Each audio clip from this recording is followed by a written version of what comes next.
Alright, we should be live. Ladies and gentlemen, I don't know if anyone's here yet. Welcome back.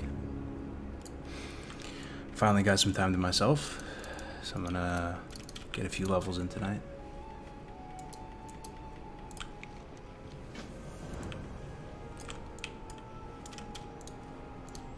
Hey, what's up, Julius Caesar? What's up, John Bell, Ferocious? How's it going, everybody? Welcome. How's everyone doing? How's your day? Late night cargo stream? Yes, sir. It's pretty much the only time I can stream these days. I was trying to get the stream going like an hour ago, but baby wasn't feeling well, you know how it is. All good now, though. Alright. Let's see where we last left off. We got our handy dandy rested XP guide with hardcore mode enabled down here. Really nice thing to add to the aesthetic. I think it probably adds to the stream a little bit too. You can kind of see what our next objective is. So let's take a quick look at this character. We just started him. He's super early. 7 silver, 48. Probably buy the better. Oh no, I already bought the better staff. Before we leave town, we could probably purchase a 6 slot. Got a couple waters, Hearthstone. I have all my keybinds and action bars hidden from the stream. Hopefully it makes it a little bit more immersive for you guys. Okay, bag vendor. I think there's a general goods vendor somewhere here. Yup. Shout out to the homie Grace for days. The Prince. Cargoes without a hat. Is this even real life? Was I known that much for having a hat that it's like shocking to not have one? What's up, man? How you doing, Guardy? Yeah, bro. I just switched up the style a little bit. You know, 30 plus. Gotta do it. Gotta do it. Gotta do it. Let's kill some pale mane tanners. Druid super chill, man. Hopefully this tune makes the 60. Yeah, I don't really have any expectation. I mean, I'm just trying to like savor the moment a little bit here. I mean, got nothing to prove, got nothing to do. We're just taking it easy, man. Enjoying classic. It's pretty nice, you know, background ambience. Something to have running on the other monitor, you know what I'm saying? How's the sound, by the way? Can you hear me okay? Like, relative to the game volume? Keep in mind, I like to have the game volume and specifically the music, like, pretty loud, so that's intended, but hopefully you can hear me okay. I might have, like, scooted in a little bit. I'm a little bit far away from my mic, but... What's up, Go-Go? I'm on Obsidian Edge. And today, I saw a screenshot in the Hardcore Discord that they were doing ZG today. One life, death equals delete ZG, and there's 57 level 60s online today. I can't even believe it. Someone's been keeping the torch alive. It hasn't been keeping the torch lit. It hasn't been me. Someone's been doing it. This thing's a little bit messed up. Let me fix this.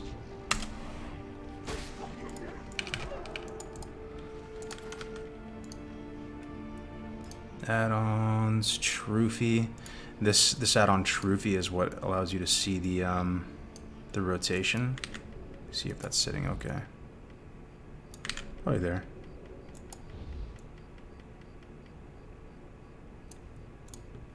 Okay, hopefully that's good. Yo, what's up, Mordog? Hey, meets is nice. Music seems a bit low to me. Okay. Bruh, say less. Music's a bit low? Say fucking less. I've just been looking for a reason to crank that. Thank you. Is that your pack and play behind you? Is that what they call a playpen? If so, yeah, that's a playpen behind me. Yup, you already know, bro. I'm on that dad gamer life.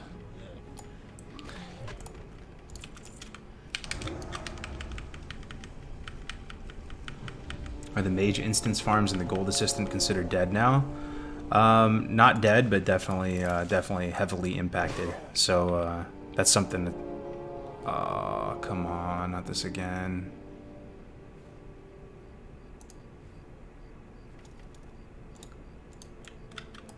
Are we frozen? Can you guys hear me? Happened last stream too, man. I think it should be better now. Yeah, one's in the chat if it's better now. I don't know what that is, man. It just like occasionally has a little hiccup. Yeah, we can hear you. Okay, sweet. Yo, what's up, Twitch? Lion8 in the house. Good to see you, brother. Bradley, what's good, Bradley? You still awake, dude? So glad to see you online. What's up, Gojo? Thank you, brother. That's nice of you to say, man. Same to you. All my classic people. I hope you guys are all doing good, man. Making lots of money. You know, just getting your shit together. Samwise in the house. Yo, good to see you, brother. Great to see you. Humboldt Warrior, first time in the chat. Good to see you, man. Welcome, everybody. Yeah, just a chill stream tonight. We're just going to be getting some levels in and enjoying Mulligore, maybe a little Barons. But what I was saying, I don't know if you heard me, but yeah, those mage farms, now that they made the changes, are going to be heavily impacted.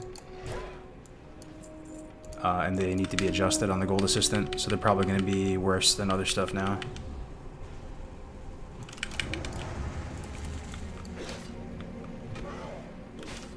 Try not to die here. Are you looking for bear form or cat form more? I'm not sure, man. I've played this game so much, man, over the years. I remember runs in the past where I was really loving bear form, and I was swearing that bear form was even better than cat form because you could, you know, you're just so much hardier and you can kind of like cleave a little bit. I remember backpedaling on that feeling and thinking cat was pretty fucking good. But it takes a while to get going, right? I think like the magic level for cat's like 32. Actually, I don't even know, man. I've had so many thought processes on this game. That's what I used to think, because 32 is when you get Ferocious Bite, you get your first Focus Thump. But I think it's still pretty good before. It's like clawing and stuff. I'm excited for both, man. Druid's a vibe, truly. Pretty awesome class in hardcore. Last time I leveled a hardcore Druid, something really unfortunate happened to me. I was here. I'll show you in a second. Last time I leveled a hardcore Druid, I was in that southern oasis. Yeah, I guess it was the one near Wailing Caverns. And I was totally fine. Everything was good. Potions, cooldowns. I was right on the periphery of, right outside the perimeter of the oasis. Totally fine. And that Night Elf patrol just aggroed. It actually has a very wonky patrol, and it somehow goes over there by the oasis, and it aggroed from behind and just like one-shotted me. And I never played Druid in hardcore again.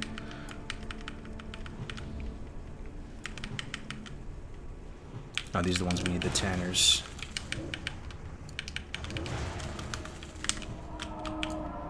Eh.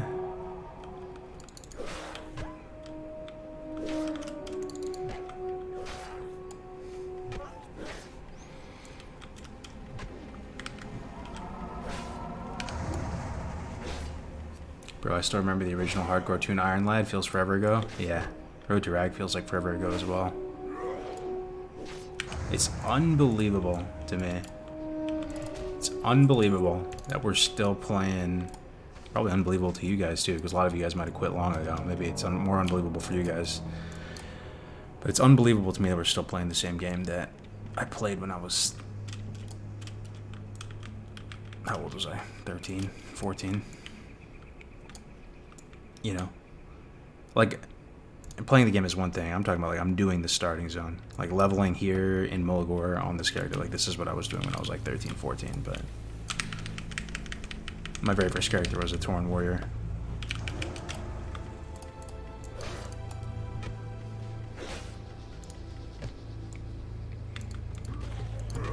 I had an ad pop up. What did you say about the mage farms from the Gold Assistant? What's up, Zebra? They're definitely going to be impacted, and we need to adjust the values. No one really has the adjusted values yet, though. That's the thing. Maybe some people do. But we got to like retest the mage farms and see what the gold per hour is again after the nerfs. But yeah, there's probably better ways to make gold as a mage now.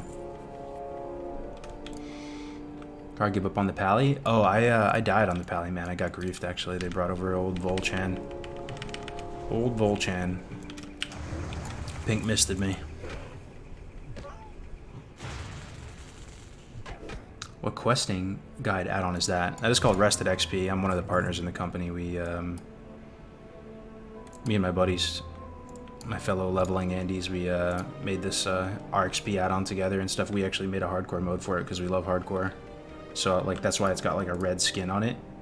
So I can deactivate hardcore mode, and it's just... Oh shit, maybe I shouldn't have done that.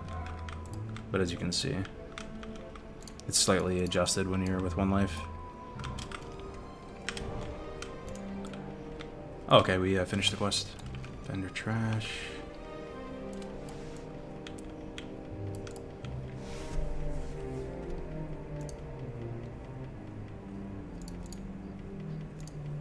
Wait, I might have to skip back.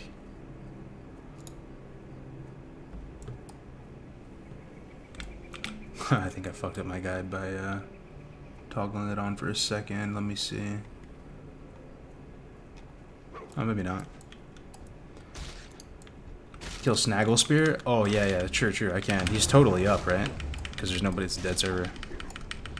Yeah, I can try to kill him.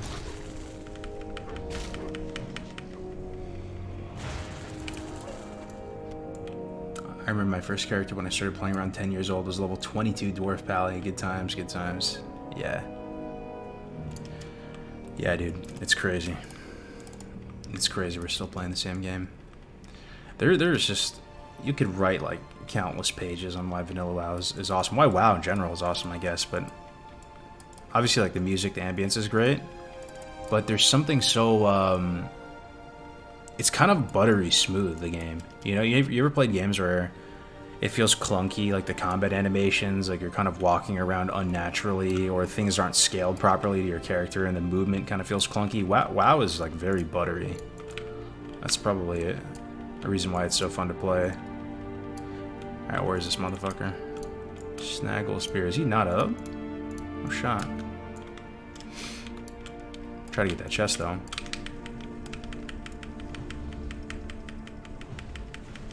I'm still weirded out you're gonna try Dragonflight. Yeah, I mean... I'll try it. Yo, crack sludge, Pog. It's big money. Who knows what the future of Classic is the thing, right? So, Wrath could be the end, man. They may not do Cata, it's possible. So what are you gonna do with yourself at that point? For me, you know, it's kind of like a hedge, you know, try Dragonflight, see how it is. I haven't played retail in multiple years, so... Maybe I'll quickly remind myself why it's not for me, or maybe it's not so bad.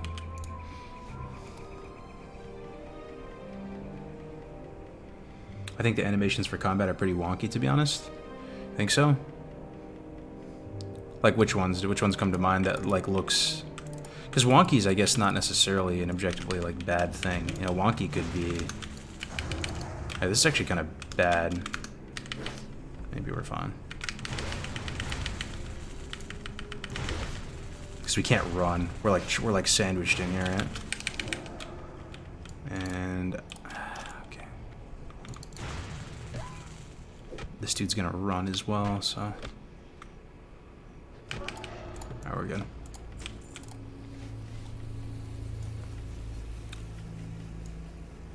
I know Def Camp is going to as well.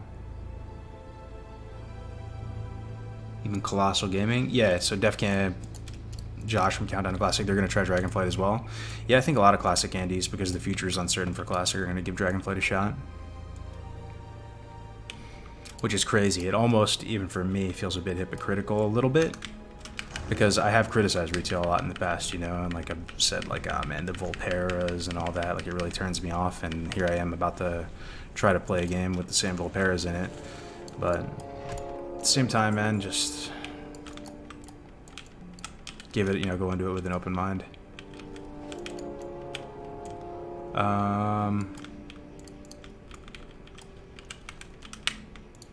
Yeah, this is done.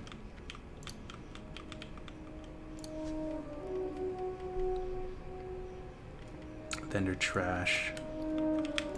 Yeah, I'm just gonna hearth. Get it on cooldown. Just tested positive for monkeypox? Holy shit, dude. Yeah, man. Hope you feel better. I don't think it's fatal, right? I think it just sucks, and you have, like, you know, sores and stuff, but hope you feel better, brother.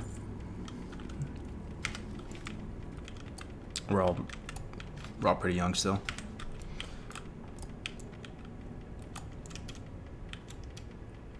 What do you mean? They're just going to re-roll Classic again with a new Vanilla Fresh and do it all over again? You think so?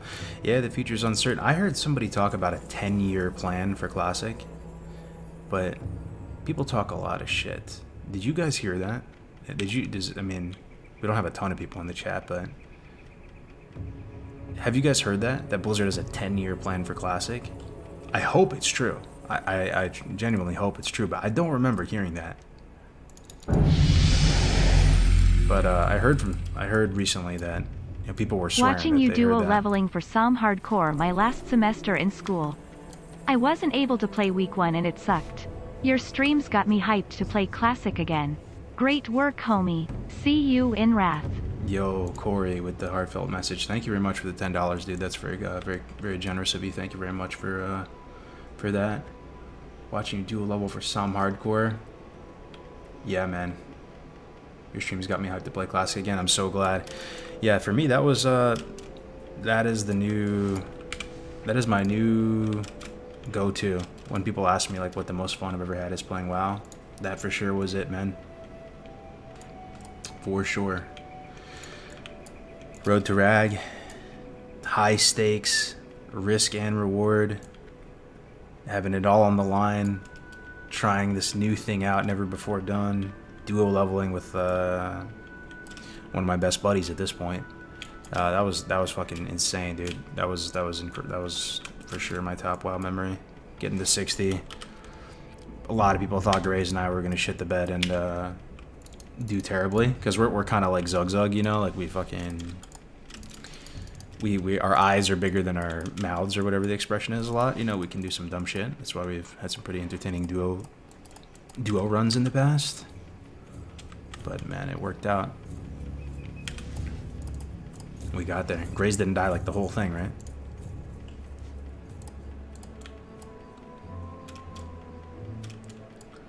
Northrend is cool, but Instant Teleport Dungeon Finder is a bit of a letdown. I don't think there is Instant Teleport Dungeon Finder, though. They took it out, right? Yo, what's up, Gregory? What's up online? Yeah, I think RDF is out. Classic rebalance with bonus XP would get everyone back. That's kind of what Psalm was, bro. What's up, Chelian? The timing was fucked with Psalm, for sure. And I think... Man, I really did enjoy Psalm. I've said I'm like a broken record, right? I enjoyed Psalm a lot. I thought it was awesome.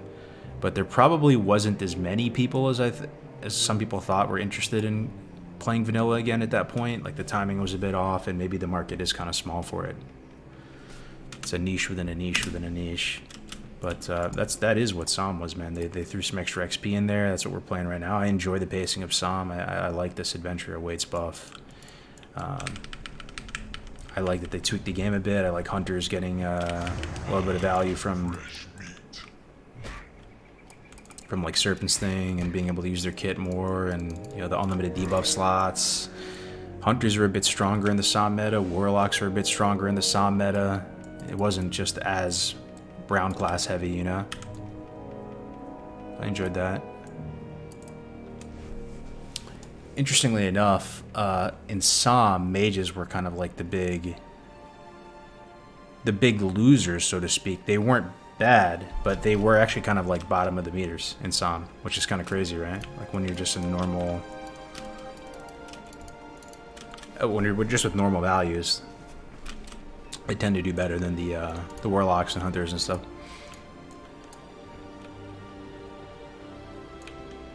Is this Psalm a regular era server? This is Psalm. The thing is, too, if we get 60 on this guy, they are allowing you to transfer your Psalm characters to Wrath, so we could play this dude in Wrath. It's possible.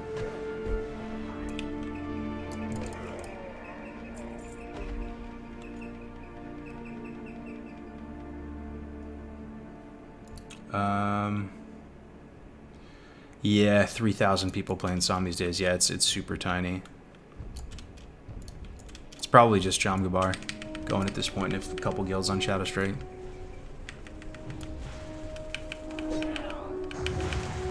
Druid, fuck is you doing, my boy? What's up, Nova? How you doing, brother? Yeah, I got griefed on my Pally. I was gonna level up Pally, but Druid ain't so bad. Good to see you, Nova. 3902 is the total of population of Som. Yeah, I mean, that's still, like, bigger than... That's, I mean... Having 4K pop back in the private server times is still pretty respectable. That was pretty decent, man.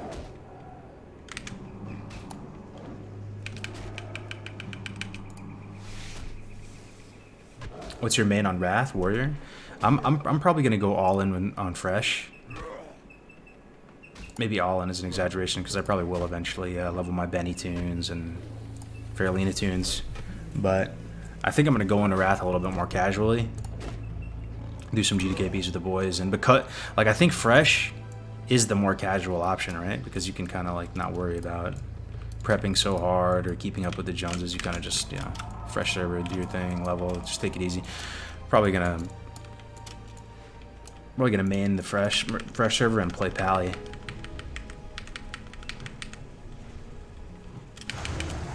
After Fresh, you're gonna go Benny. Let's be honest. Yeah, we'll see, man. We'll see how it goes. I'm not hyper motivated at this point to like to be super sweaty. The sweatiest aspect of the game that motivates me is PvP and arena. I do find it like really fun, and I love twos and stuff. So there's a chance maybe we try to push a Glad title or something, me and my buddy Bran, but who knows?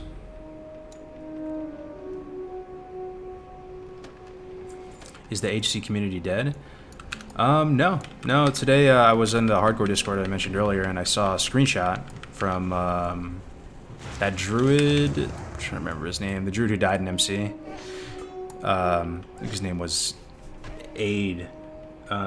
He posted a screenshot of 57 level 60s online today, and they were doing a hardcore One Life ZG, just like today, randomly on a Thursday, which is wild.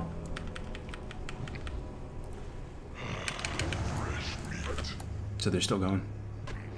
If Blizz dropped classic 1 to 60 hardcore servers with Wrath, which would you play? Oh, no contest, man. I'd be playing the hardcore server.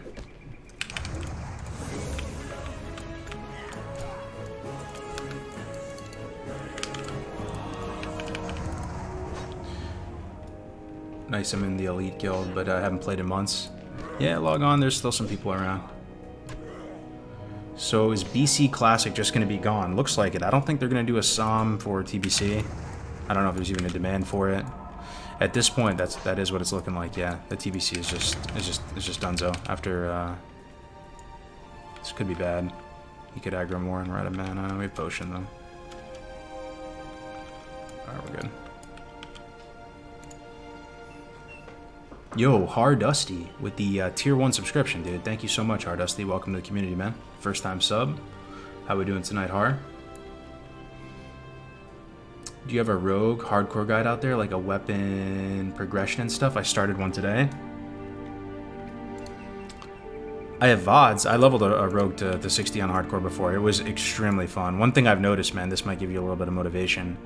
I've seen so many, honestly, like thousands of players at this point play hardcore and see like which classes they have the highest chance of success on for various reasons. Rogue isn't the easiest class, but it's an extremely fun class. And there's a ton of level 60 like hardcore rogues. People cross the finish line as rogue because it's just so fun to play. The enjoyment of playing a rogue is so high that I think you made a good choice. But I had VODs in the past of when I did a rogue run. And my hardcore rogue run actually really opened my eyes to how good rogue is, or some of the cool flavor of rogue in vanilla. I went through an arc, I went through a phase. I think we've all had like different like iterations of thought processes and stuff over the years. And talking about vanilla, right? You kind of go from being a noob and you kind of earn your stripes one at a time and have different perspectives on the game. And it kind of like evolves over time. Like my early perspective on rogue was kind of like elitist, you know, and like imagine playing a yellow class or rogue, like you can only cleave every 2 minutes, you know, just like strictly worse than a warrior across the board, can't tank, omega low, like worse DPS than warrior, just play warrior, blah blah blah blah blah. There's a sliver in truth in that, but when I leveled my hardcore rogue, I realized, you know, how good stealth is. Like when the stakes are high, you know, you can kind of like beat the point man, and you just have so much control and utility in the form of stuns and just raw damage, you know. And just the idea of pulling with sap and actually being kind of like the point man who's like scouting out around the corner to see how the pulls are looking and going to sap something. Like, you have so much control.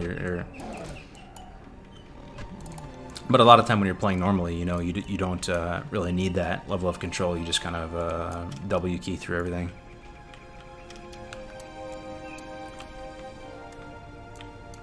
Hard Dusty, first time in the chat, hits me with the sub. Yo, you're too kind, man. Didn't even welcome, dude.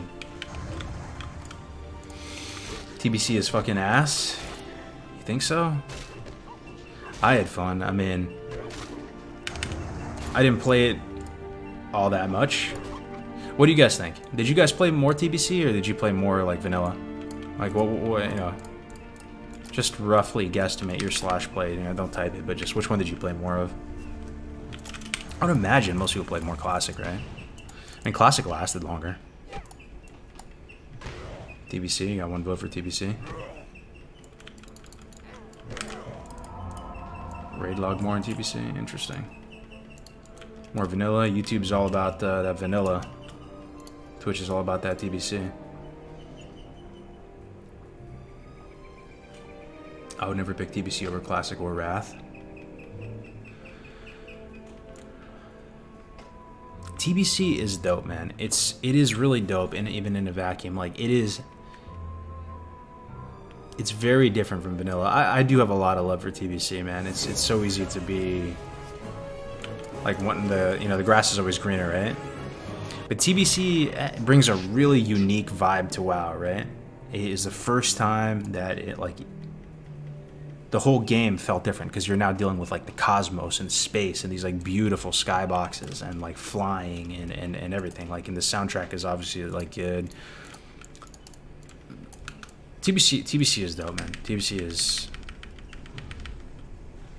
is dope, man. When I think about the trilogy, and I guess some is to be determined because we're about to play Wrath, but I think I value all three pieces in the trilogy pretty equally. I have a big bias towards vanilla because I'm just a vanilla guy. I love vanilla. I could play vanilla solo by myself on a dead server, as we're doing right now.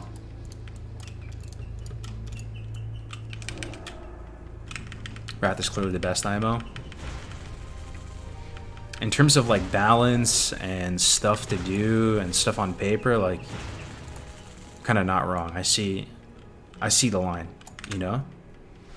And it's crazy to think because you think in Wrath, oh, the vanilla zones are still there in Wrath. You can still go to the vanilla zones, you know, like, and same thing with TBC, but you don't, you know, like the soul is no contest in my opinion. The soul is like, I don't even know if that makes sense. But the soul of vanilla is just like way fucking stronger, bro. The uniqueness of the items, just the feel, the vibe of leveling through the zones. And it's almost a bummer that we know so much about the game now with vanilla because it's like, it does have a diminishing return. You can only play it so many times. For me, you know, I just have to walk away from it a little bit, then I'll feel the you know, the itch again, but...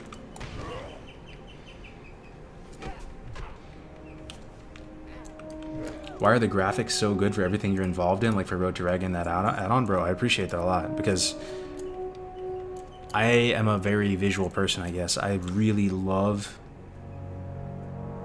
nice logos and branding and things matching. I'm a very like matching person. Like, I might have something wrong with me, bro. Even in real life, like I have to have everything like matching in rooms with colors and stuff. It like kind of drives me crazy when things are not like cohesive, you know. And that's something I always fight for with like all our projects at Rested XP and stuff, to try to keep like everything like matching and looking nice with logos and stuff. How do you change the color of RXP? Oh, it's called hardcore mode. You right click it and you can activate hardcore mode, and it's red, you know, per the logo and everything. Is that a Cuban necklace you're wearing? It is, yeah. Yeah. Yo, Cheesy, what's up, man? Good to see you, bro. Late night. Wrath talent / class changes with vanilla would be fun. Yeah. Classic died with Cataclysm. Yeah, it could be fun. it could be fun. You'd have to like tread lightly with it. Yeah, it could be fun. That's the thing, right? Like I do feel like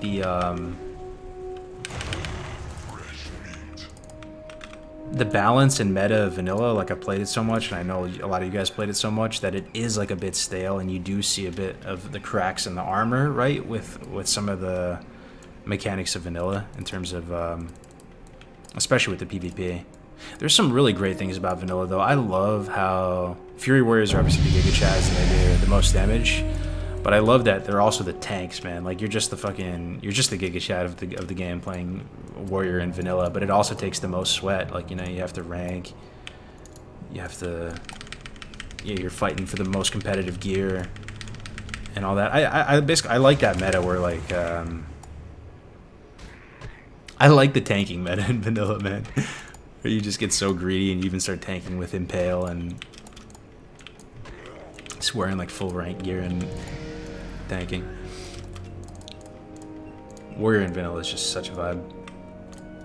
What's up, Storm? I think I missed a something. Yo, Ben George with the $2. Classic died with Cataclysm.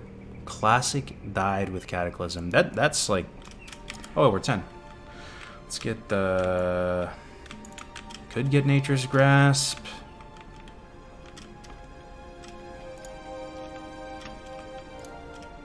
Probably should, huh? It's an ability for 1 point.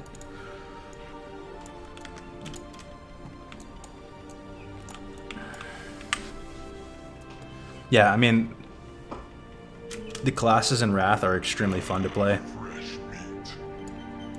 The specs are just really, it's just, that's my favorite thing about Wrath, to be honest. Just pressing the buttons is just very fun. All the specs feel like Final Form. So I hear what you're saying. The Wrath talents in vanilla might be cool, but you'd have to like rebalance the whole world and stuff, right? Because you're so powerful with Wrath talents.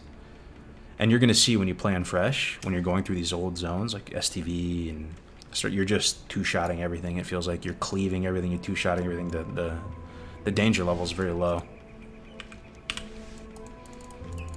But man, I'd love a Classic Plus for sure. Is it some? Yeah, it's just some. The thing that I've been coping about recently, and feel free to try to talk me down off this ledge, but I'm genuinely excited to try hardcore in Cata.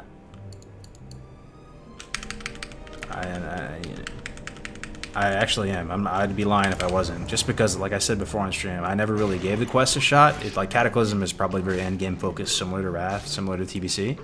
So probably a lot of people saw the changes aesthetically from a distance, what they did to the zones, and were like, holy shit, like this is either bad or good, however they felt about it. But I feel like a good amount of people never actually gave the quests a shot. And for me, I'm in love with the old world, right? And they actually changed the old world in Cata. So I'd be down to go through it, all the quests, and do a hardcore run and like observe just all the changes they made. And it doesn't feel bad really, because you'll still have Era, you know, you still have your little mango score you can boot up at any time. Like, you know the vanilla world, it's there for you, can play at any time.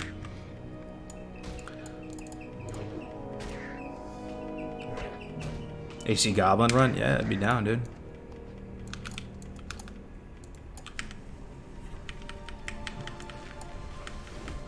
What are the current HC guilds in Classic? I'm a bit out of the loop, bro. I'm not even really in one right now. I know that HC Elite is still going pretty strong. You and your leg shaky squeakiness? Yeah, it's my fucking ADD, man. Cat is literally amazing at the start of the expansion, but falls off hard at the end. Trying to rack my brain and think about Cata. What were the Cata raids again? There was that, was Blackrock Foundry, was that Cata or was that Warlords? I know they had the Dragon Soul one. That one I really didn't really enjoy at all. I didn't really like clear it and progress through it. I ended up doing it like towards the end of Cata or something and just trying, you know, getting in there a bit. That was the one where like you're in, Dragon Soul is the one where you zone in, right? And you're in Northrend? Right, and you walk up to the Wormrest Tower, and you're getting ported all over the place. Oh, Fractured Canine's kind of big.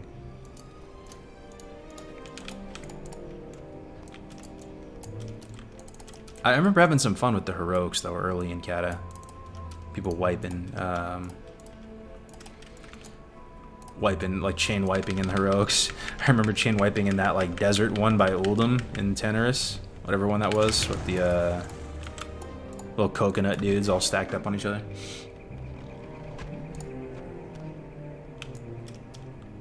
BR is WAD, I see.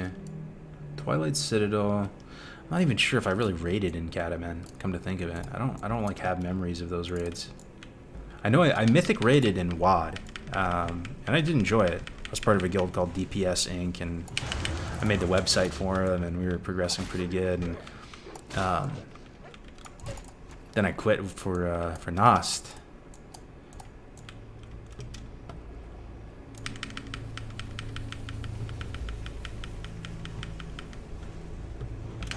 When Cata first came out, heroics were actually challenging. I like that.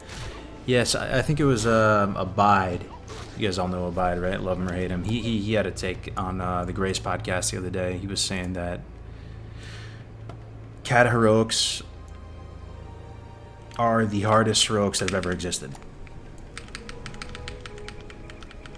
There might have been more to it, but I think that's what he said, right? He was saying that the hardest heroics, maybe like in the context of, like, you know, relative to their time, they were the hardest heroics to ever exist. And he said Wrath, on that same note, he said Wrath heroics were the easiest to have ever existed.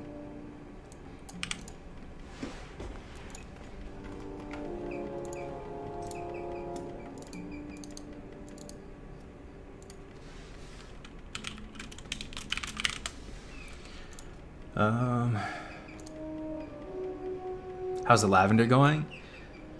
Yeah, it's the dream is a bit dead. So we bought this 10-acre farm a few years ago. Some of you guys still remember checking in on it. Like true city dwelling, New York City dwelling millennials, you know, we wanted to get a taste of the country living. So we bought a 10-acre farm. And wanted to grow lavender on it. You know, I had this whole vision of planting rows of lavender everywhere. Got the irrigation installed, and we started learning about lavender, germinating some, learning about it, but we ended up just not going up there so much, you know, just like wife working full time, and me doing my things and DJing gaming and doing whatever I'm doing. Like, didn't really make use of it too much, and so we ended up selling it to my parents. My parents bought it, and they're actually growing wine up there right now. My dad just harvested the first batch of Chardonnay grapes and is like trying to turn it into wine right now.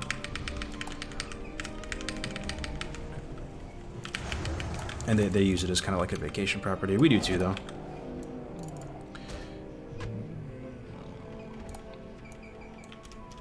Yeah. Wonderful to hear, dude. Thanks, man.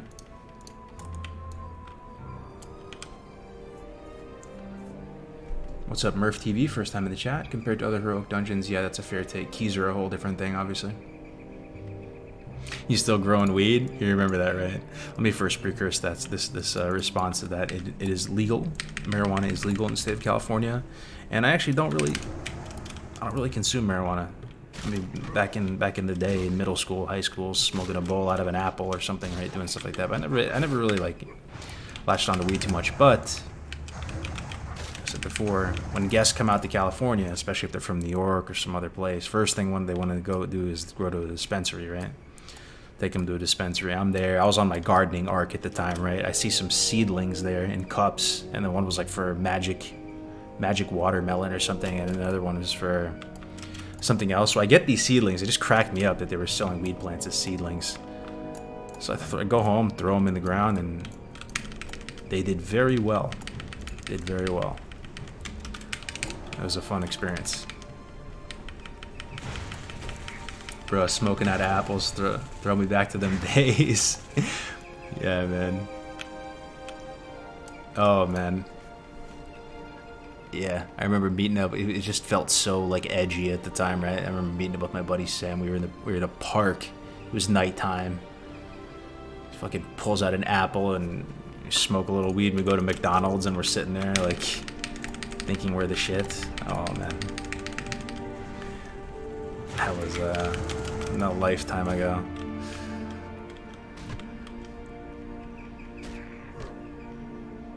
I work at a dispensary now, KW. Nice, man. I love you so much. We just connected. Yeah, that's one thing I'm starting to like learn with life too. You know, people there's actually. I mean, it's healthy to believe you're like an original and unique person, and you bring a lot of unique things to the table. And in some respects, it's true. Like you look at the human face. You look at a human face, right?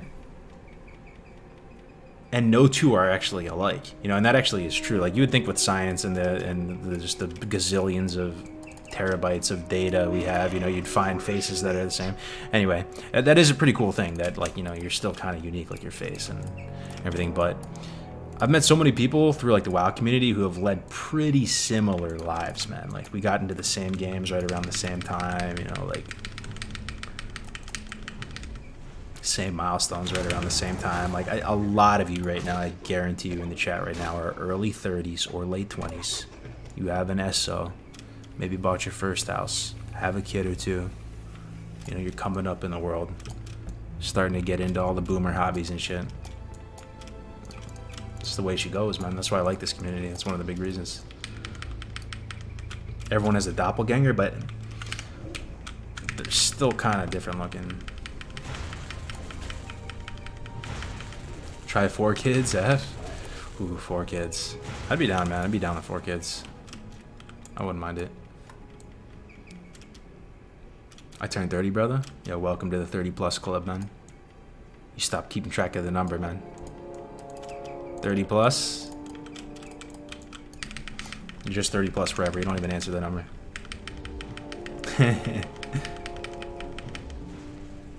Oh, you have it set to auto decline? Oh, okay. Yeah, it's alright, man. I'm good. I'm probably gonna die anyway, let's be honest.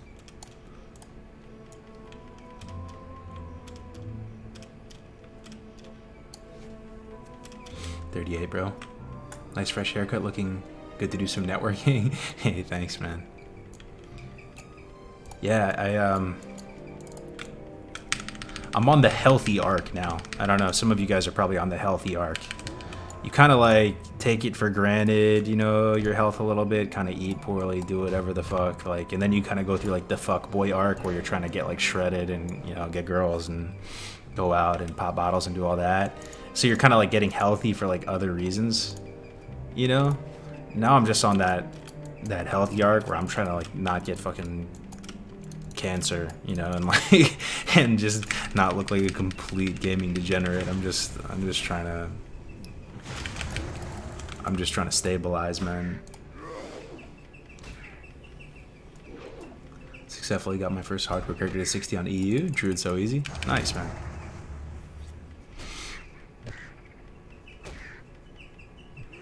I'm still thugging on my health, just hitting up that wing spot on the reg. And you can make it work with the wing spot, man. I'll tell you what's been working for me like pretty good. And I still got some weight to lose and can still get healthier. But what's been working good for me, it might help some of you guys out there, is just the eat once a day thing, man. You don't really have to worry so much what you're eating. A little bit. But as long as you're just eating once per day, man, like, you'll probably be moving in the right direction. That's my thing. I just like eat towards the night. And I'll have some dessert. I've been having some dessert recently too, just have a cookie or something after dinner. You don't have to be like super min-max about your nutrition. Just eat once a day, you'll probably be good to go. Yeah. No, you kind of wake up. I don't know if you guys are like me. You guys wake up and then you're not hungry when you wake up. You only feel like the hunger around midday. So you're not even hungry in the morning, really. Then you just hang in there for a couple hours. You just eat one big meal, that's it. Wait, you don't eat an entire jug of ice cream at night? Is that bad? Yo, if you can do that, if you can eat an entire jug of ice cream and you're fine, you are one lucky son of a bitch, bro. And you should enjoy that, man. Enjoy that. Enjoy that. That is a superpower, my friend.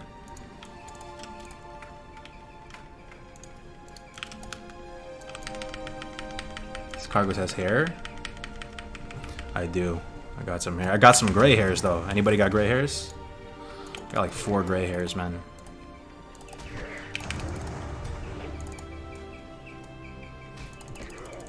Maybe more.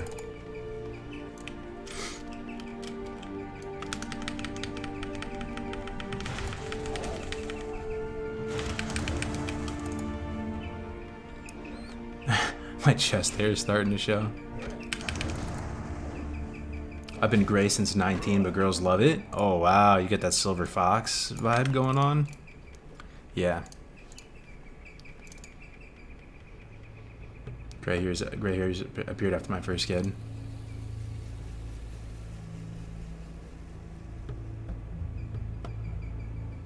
Ripped one gray hair this morning, felt old. Yeah, apparently you're not supposed to rip them. That's like an old lifestyle. I looked it up one time. Like it's like the worst thing you can do. It like traumatizes your hair or something. But I'm sure it's not a big deal. No bear form yet? No, not yet. I'm just playing extremely fucking casually. Like I'm barely like conscious right now playing the game. Just enjoying the conversation, you know? Need some cougar claws.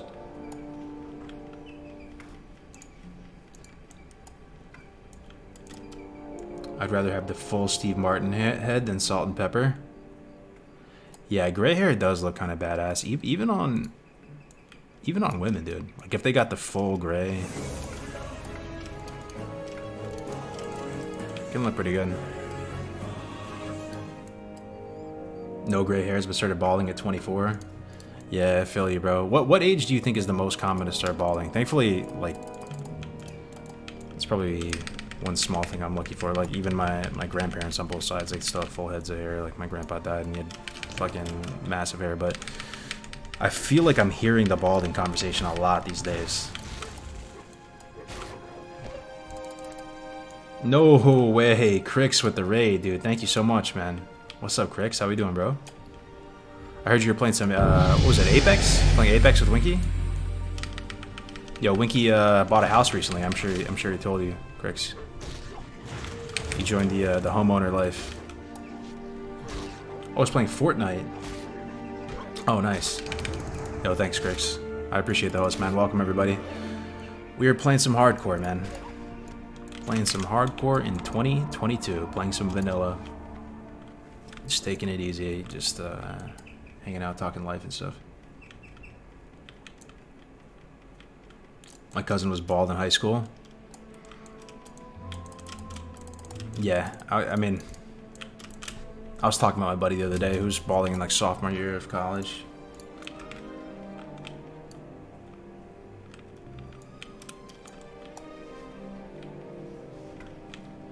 I just finished eating some pasta, made a full pot, probably enough for 6 people, honestly, but it's a snack for me. Hey man, if you got the metabolism, enjoy. I have been really, yeah, one's in the chat if you love cooking. I've really been enjoying cooking so much recently. It's so much fun, man.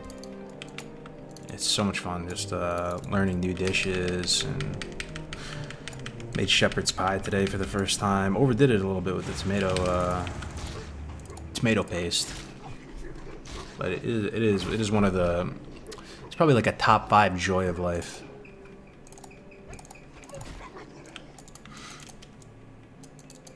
I got into cooking and grilling. Oh yeah. Yeah, I mean that's top level food for me is steak. I love steak, man, and I finally feel like I've reached a point where like I can cook a better steak than I can go get it at a restaurant, unless we're talking, you know, some like amazing restaurants. But I've been loving it, dude. Going to the butcher, getting a couple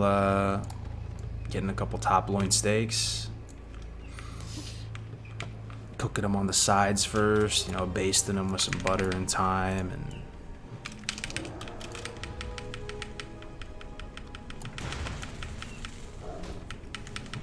really nice. Shepherd's pie, oh yeah, shepherd's pie, super good. Got a smoker this year. So smoker, that's one of those big things, right? You put like a whole, put a whole, like a whole pig in it or something, and you.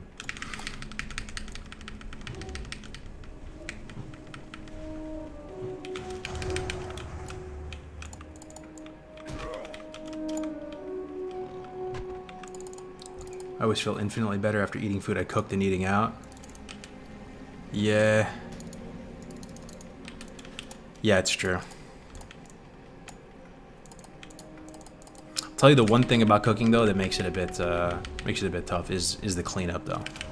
Like that's the days where you kind of like opt out and just go order or go somewhere. For me, usually it's because the cleanup. You're just like so tired, right? You were working all day or doing something all day that just the prospect of cleaning it up after it's just like fuck it, man. I just want to eat and go to sleep. How many characters have you leveled to 16? All of Classic. Over 100? Yeah, it's possible, bro. Yeah, I think I probably have leveled 100 level 60s in a vanilla environment. As sad as that is, if we're counting like, you know, back in the day, plus all the private servers, plus all the little, you know, boosted XP servers and all that, man, it probably is triple digits. Yeah.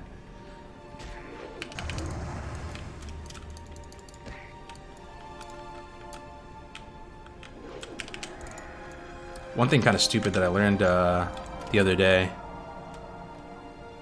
I've been watching, there's like a new season of MasterChef. Like, I found out about it recently. Maybe you guys watched it a while ago. And I know that's like the you know, the Giga Normie cooking show, but at the same time, it doesn't make it bad. Like, I find it like really highly entertaining. But anyway, you know the Michelin star rating system for all the restaurants, like the super bougie, you know, 1 through 3 star system. That's the same Michelin that makes the tires. I thought for sure it'd be a different Michelin, some kind of French Michelin organization. Nope. It's the tire Michelin. Like the Michelin Doughboy. That is crazy to me.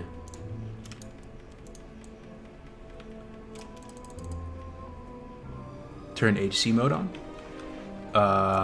Oh, like at a city? Yeah, I can. It's at Undercity though, for Horde, so we're not going to be there for a little bit. Is it a private server or official one? This is an official one. This is a Season of Mastery server. Those tired people know their food. It's crazy. I don't know how they finessed that, man. How did a tire company become the global standard for extremely bougie, unaffordable, expensive S-tier food? That's crazy to me. Did you guys ever eat in a Michelin star restaurant? I think I ate at one. I was in Philly and I had I went there a couple times. Morimoto in Philly. I think it's probably like a 1 Michelin star or something. And I remember it wasn't even that good because I mean, it was really tasty, but the portion was so small, man. It was so small. Like 3-bite entrees, man, I swear. You work at one? Oh, shit. Nice. What's the main gonna be? Yo, what's up, Clutch Boy? Good to see you, man. The main is likely gonna be on Fresh, and it's likely gonna be a Pally, weirdly enough. A holy Pally. I'm not sure I believe it myself yet, but I do want to play 2s with my buddy Bran, and Pally's just a good, if you know, I'm gonna play Wrath a little bit more casually, you know, and I think Pally will be a nice Swiss Army knife catch-all type thing. You can do it all with dual spec, you know, tank, heal, DPS, all that.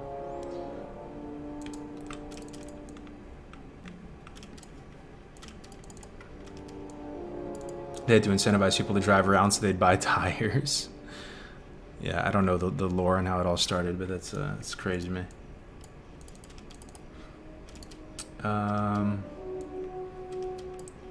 Yo, what, you awake the lurkers cargoes with no cap? What's up, Lorenzen? How's it going, man? Yo, Guide MMO in the house, dude. What's up, Fake Cutie? How we doing, man? Good to see you, bro. Fake Cutie, or aka Guide MMO with the rebrand. Amazing YouTuber. You pump that content out, brother. I have never seen a YouTuber or a YouTube channel able to get that much volume out there while still preserving quality. Are you from Denmark, Fake Cutie? Because everyone I've met from Denmark, all the Dutch people, they're just like efficiency gods, man. I feel like you're just extremely direct, to the point. No fluff, no BS, straight to the point. Bang it out. 1, 2, 3, ABC. You're a monster at that, dude. I haven't seen another channel do it. You know, do it like you do it.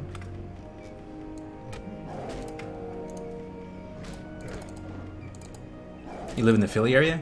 I don't. Wait, why do we have 500 people? What the fuck? I didn't even look at Twitch. That's crazy, bro. Did we get Crix? Did Crix hit us with a massive raid or something? What's up, everybody? Middle of the night, gang. I went to school in Philly. I went to Temple University. So I was there for a bunch of years. I have really fond memories of Philly. Then I worked for. I realized after I said that super. It's Danish. My bad. Yeah, Dutch is like Netherlands or whatever. Right? My bad. K Kona, brother. K Kona. But yeah, I went to Temple.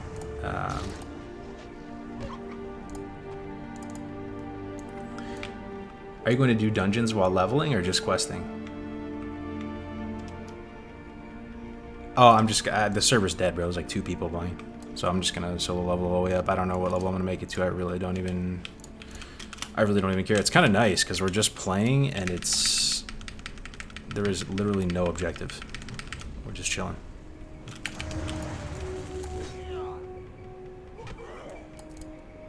I graduated Temple in 2019. Small world, brother. Small world.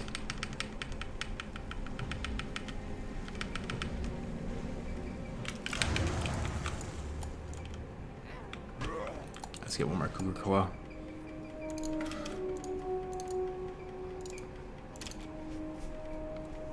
Appreciate the kind comment. Oh yeah, no problem, man. No problem.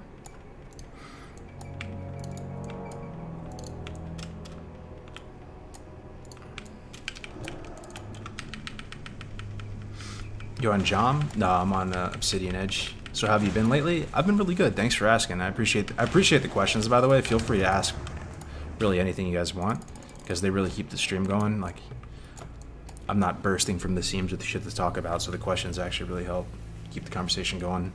So yeah, I'm doing good, man. I'm doing good. You know, my daughter's about to turn 1. Her birthday's coming up. That's been really fun. Just everything. It's a very cute age. She's teething like crazy though, so wifey's waking up like 20 times per night. I'm just chilling, fucking spread eagle on the bed by myself solo. She's like sleeping in the baby room a lot of times. Going through that. Things are good, man. My overall thing is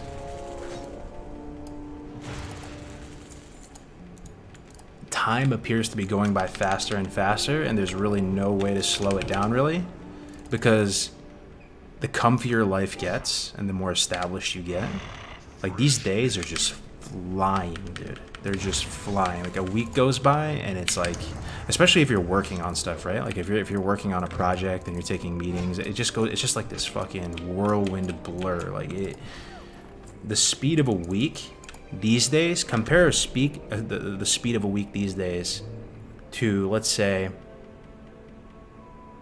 about, like, just a rough time. Like, I think about 1 week of red phase basic training, or boot camp, or whatever branch you're in. Or think of a week in junior high school. Think about a week in 7th grade. You know, think about how slow those weeks were going. Right, it's just crazy, dude. Time is just flying by, and there's nothing you can really do to stop it. And it's concerning, man.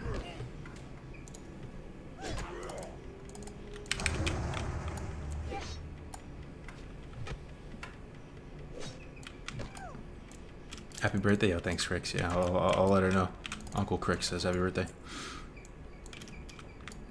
The older I get, the faster time goes by. Yeah, it's concerning, man. I mean, it really does go by in just the blink of an eye. So you got to do, like, important shit, and you got to be nice to people, and you don't want to go out and be known as, like, as a doomer or a grumpy person or something like that, right? Like, you know. Yo, what's up, Poopy? How you doing, man? What even is time? Yeah. For me, like, have you guys been seeing the, what's it called? The James Hubble telescope photos? And there's a lot going on the space front. I know it seems a bit random, but I've always been, like, really fascinated with space. Not that I've ever really done anything with my life to you know, space related, but I've always been really fascinated by space, right? And I find like massive comfort in space. Some people might feel the opposite, right? You look up at the stars and the different galaxies and all that, and it's very like intimidating. It's very like scary, the unknown. For me, it's like the most comforting thing possible. I love it, dude.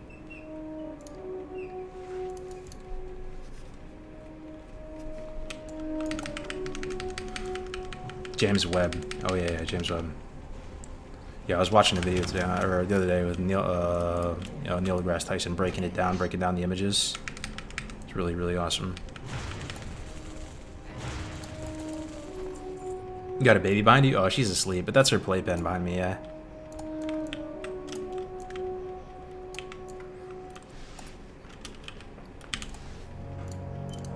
What spec are you going with? I'll probably just go classic Feral. What add-ons do you use that show enemy health? Like the exact value? I think it's called classic nameplates or something. Let me see. Classic modern target frame. I think it's this one. Show health in mana text. There it is. V1101.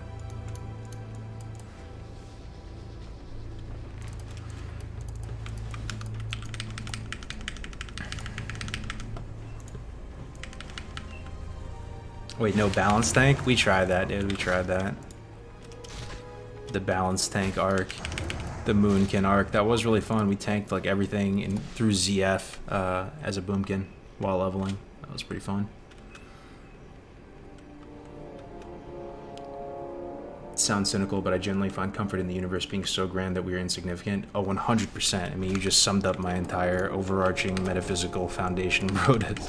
I like how we just clearly know nothing, and there's pretty much a good chance there's other stuff going on, you know? I mean, I'm not a religious dude, but obviously I wish there was more to consciousness past just this. That's some fucking doomer shit. I don't want to talk about that on stream, but yeah. I like space. It actually is massively comforting. Seeing how vast it is, and there's certainly other, you know, other life out there and stuff. What's up, Mike? How we doing, man? What makes you want to play on a dead server? I do love vanilla WoW. I could play. I actually like prefer. Like, I wish I was alone on the server right now, so I could just chill with you guys and not get griefed or trolled or anything like that. For me, vanilla WoW brings a lot, like a massive therapeutic value. That's one of like the main reasons I enjoy it. And the fact that we can like stream it, you know, and then I still kind of get that social kick from the streaming is really nice. Do you think LFG should be in Wrath? I don't feel particularly strongly about it. I played on Warmane recently where they had RFD, LFD, whatever the fuck it's called, where you teleport there. It was pretty fun. I enjoyed it. I leveled one character just solely spamming it the whole way up. But there were problems with it as well, right? So I can live with it either way. There were problems, and I actually got banned on one of my Warmane accounts. I don't know if I ever talked about this on stream. I got banned on a Warmane account. I was doing Draktaron Keep, and I was with a team. 3 people were in the party. So it was me and one other pug. So 3 people were a group, right? The other guy was a mage. He was a troll mage. And I was playing, you know, warrior or something, right? So the 3 are a group, and they're all speaking Spanish. And they're just kind of like, you know, together, grouped up, right? And the tank was not in tank spec. He was a DK tank, and he was in the wrong spec. He was getting absolutely obliterated by the mobs. So I start talking like very low tier, mild level shit to him, like, yo, you should like respect or something, like, you know, or, you know, imagine tanking is whatever. I was just saying something, right? I get reported for ninja looting. I get kicked, actually. I get kicked, right? So the mage next to me gets kicked. Then I get kicked. And it shows like the reason why the person gets kicked by their name, and it says ninja looting, right? So I assume I got kicked from ninja looting. It doesn't show you what you got kicked for, actually. It shows you what the other person got kicked for. So I assume they reported me for ninja looting, and then I get banned for ninja looting. So I got like a 1 week ban. I tried to appeal it, but I don't think they actually have humans like go look at it. So it would, that I mean, all I'm saying to tie it all back is that there's some bad aspects of that tool as well, right? Where you can just kind of like kick people. You don't really have to give a fuck. You don't really have to be nice to people because you can just replace them instantly. If someone just pisses you off, you have like some kind of mild altercation, they'll just kick you, report you for whatever. Those are things that people like kind of forget about with those systems. I've heard Warman is a really toxic server. I did experience a good deal of toxicity there, but like I don't want to talk too much shit because I didn't really play it too much. I played it for like a week or two.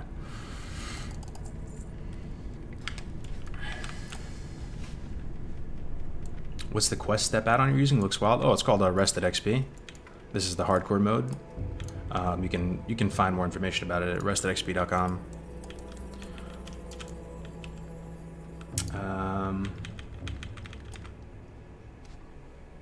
What's up, Mushroom? First time in the chat. What's up, brother? Foreman, first time in the chat. Oh, thanks for taking care of him. What's up, Foreman? Let's see. Late night, chill HC streams. Feels cozy, man. Hell yeah. I'm glad you guys are here right in the middle of the night. Where are you guys all from? Because it's pretty late. East Coast NA is asleep. I assume EU is... I guess you're probably EU, huh? Waking up, getting your morning coffees. West Coast maybe still up, but it's 11, 10 p.m. West Coast.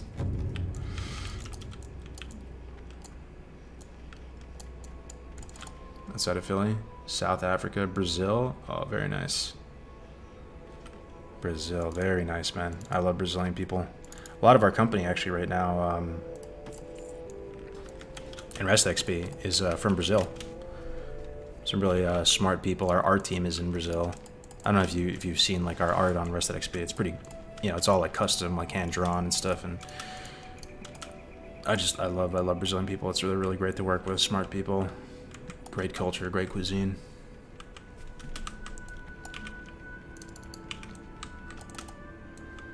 Midwest just a degen. All good, bro. What's up, Dryan? SoCal. What it do, brother? What's up, Sleuth? Been a minute. What's up, man? Love from Ukraine, brother. Stay safe, man. Stay safe. Hang in there, man. You're still planning to stream private servers? Nah, I'm probably not going to stream private servers on this channel. I'll play it, I was thinking about maybe making a second YouTube channel to forever look. So I can just kind of like chill, throw the stream on, give absolutely zero fucks about who, if anybody's watching, and just chill. But yeah, probably can't do it on this channel or anything like that.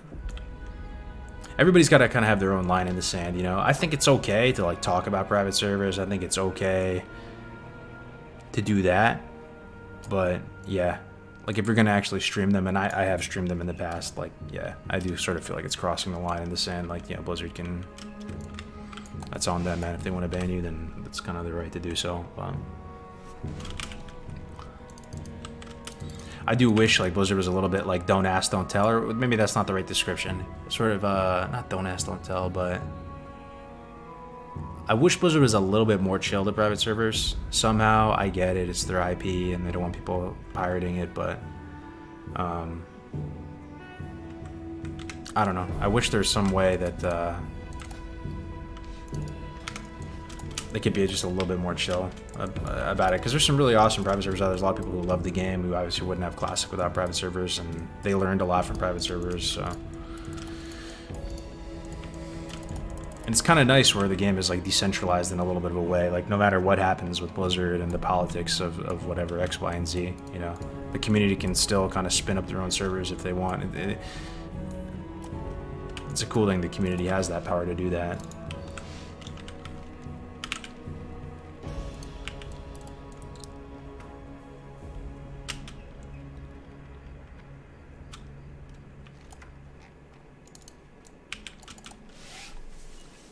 He's reading Twitch chat.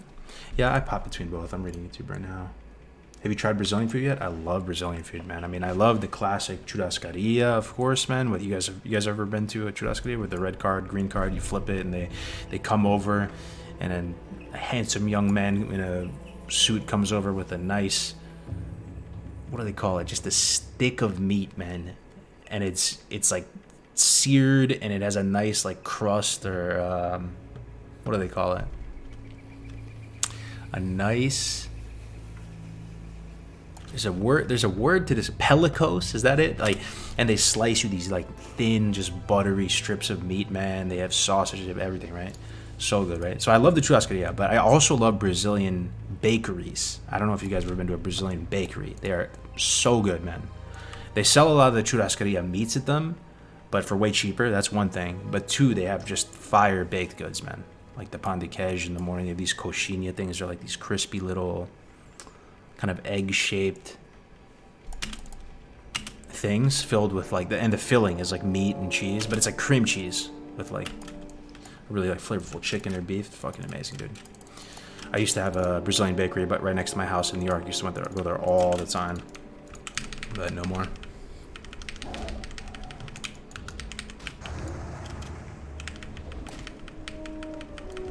Coxinha so is that how you spell it, with an X? Yeah. Yeah, it's one of my wife's her favorite foods on the planet. Coxinha. Oh man, we're actually in trouble here. Just gonna war stomp and run. We got potions, so we should be alright.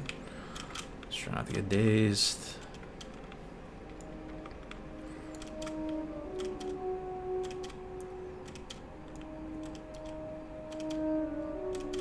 Is rested XP on Curse?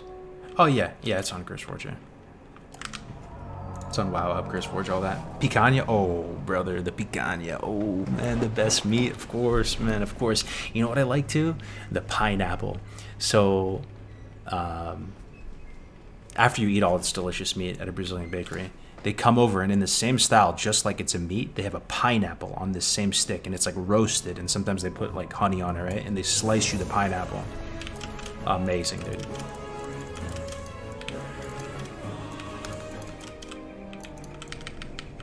Hey, what's up, ES Trek? Is that Last Trek or Last Trek? Thank you so much for the Prime, man. I appreciate it, guys. Appreciate you guys hanging out tonight, being here, talking life, enjoying some vanilla ambience. Really jealous when a sub right the fuck now, missing classic and hardcore. Hell yeah, man. Thank you for that message. Skewer, that's it. Yup, Skewer. Will you ever go back and make more classic WoW Safari videos? I really enjoyed those. I mean, you know, never say never. It's possible. I enjoyed making those a lot. The really nerdy kind of like RP side of me, like, enjoyed making those and learning about the zones, and it's possible. It's crazy to see 21k plus on Everlook disc. Yeah, no, it's pretty cool. I like that there's still demand for vanilla right in the face of Wrath and everything, you know. I always got mad love for the vanilla folks. Yo, SD Not with the Prime as well. Thank you so much, man. Welcome. SD Not. How are we doing tonight? No more gothic Diablo-ish interface. We could do that. I could get the orbs going again, but I've been on this arc of just a very clean look. I don't know if you guys enjoy it more or not, but it's almost like the abilities and the tooltips, it's almost like the wires, or it's sort of like the control panel you don't need to see, if that makes sense. It kind of dilutes from how nice the game and the world looks. It's like you're seeing somebody's control panel. So we can get rid of that, and I can see it, and you guys can just see the world, which is nice. And, you know, we all know the abilities right now. It's not like you're going to be blown away by seeing the Wrath tooltip or anything like that. And you still see the rotation here, so I like this more recently than Diablo interface.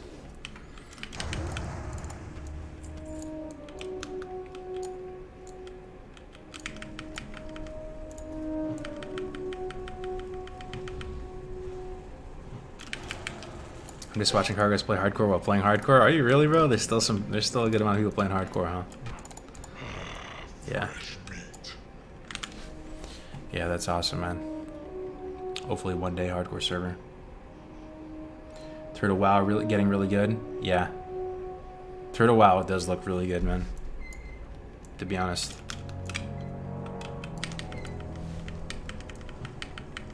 Cargos, welcome back. Great to see you hardcore again. What's up, Sec? Good to see you, man. Been a while. You won't play Wrath, I guess? I'll play Wrath. Yeah, I'll play Wrath. But I'm not super passionate about playing Wrath. Like, it'll be fun. I'm gonna enjoy it. I don't want to be a doomer here or rain on anyone's parade, you know? I'm gonna play it. I'm gonna enjoy it. I played TBC. I'm gonna enjoy it. I enjoyed it as well. But, I might just be a vanilla one-trick, man. Like, vanilla was, out of all three of them, the one I really got passionate about, obviously. I think we all did, right? The vibes pre-Classic were just, like, insane, dude. Like, Classic was 10 times bigger than TBC or Wrath. Classic was, like, the absolute shit. Like, it was like being a kid on Christmas Day again, you know?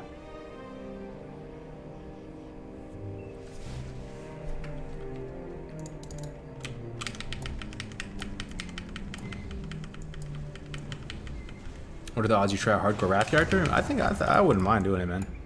Yeah, I think it'll be cool with the achievements.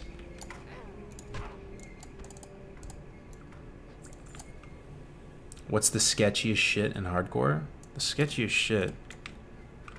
We've just upped the ante ever since the beginning, bro.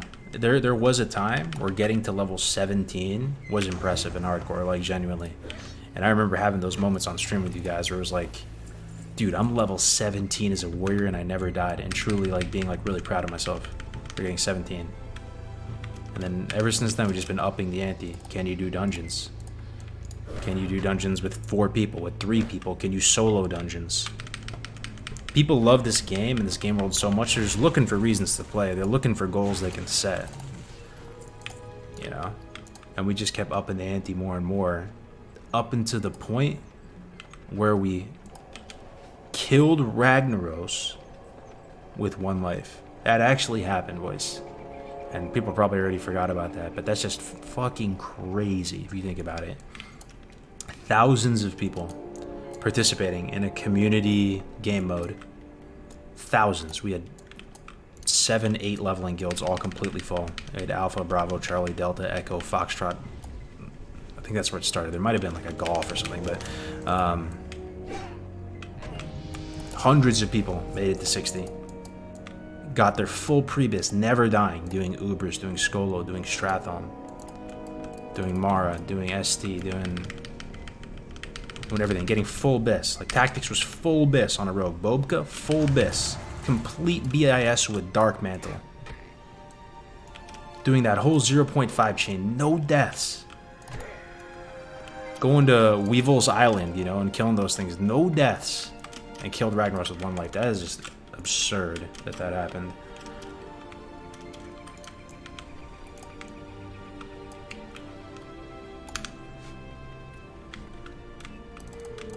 So many griefers, so much fun drama. Yeah, from the outside in. Oh, that shit was fucking eating me alive while it was going on. But yeah, I'm just so happy because, like, you know, we know how the story ended, right? And it actually ended very positive. So now looking back on it, it's really nice.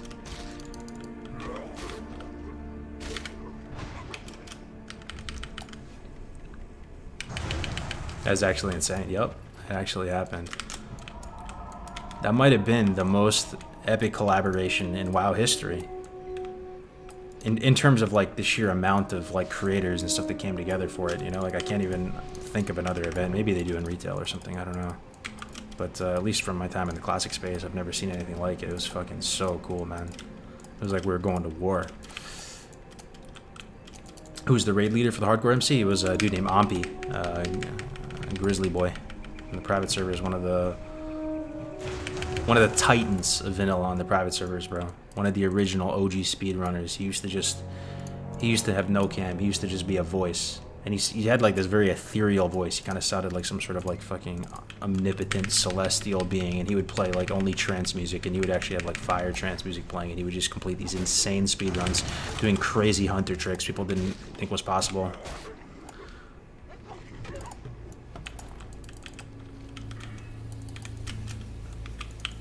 Humpy's the best hunter I've ever seen. Yeah, it's a good chance. And Zorant's pretty solid too, man. I think Zorant basically invented Rested XP, and he invented, even going back further than Rested XP, Zorant invented the idea of using guide lime for leveling routes. He doesn't get much credit for this, but like if any of you have used Guideline before, it's kind of like a free, like, you know, guide maker. He was one of the first people who, or pretty much the first person to turn, you know, like WoW leveling routes into Guideline guides. You're pretty damn good on Hunter too. Watching y'all play is fun. Oh, thanks, man. Yeah, I played Hunter quite a bit in some past servers.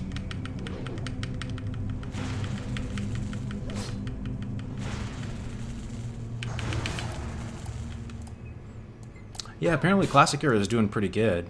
I was talking to Zerant today about it. He was saying that White Main, anybody playing White Main Classic Era here? That's what I heard today, that actually there's quite a healthy pop there. White Main Era. I feel like that was all your idea and you didn't even go to the MC raid. I was sad about that. Yeah, it's all good, man. Like, I was just really happy. It still felt like I was there, you know? Like, because the thing I realized kind of quick was that there need to be people, like, pretty much just doing full-time, like, administration and stuff.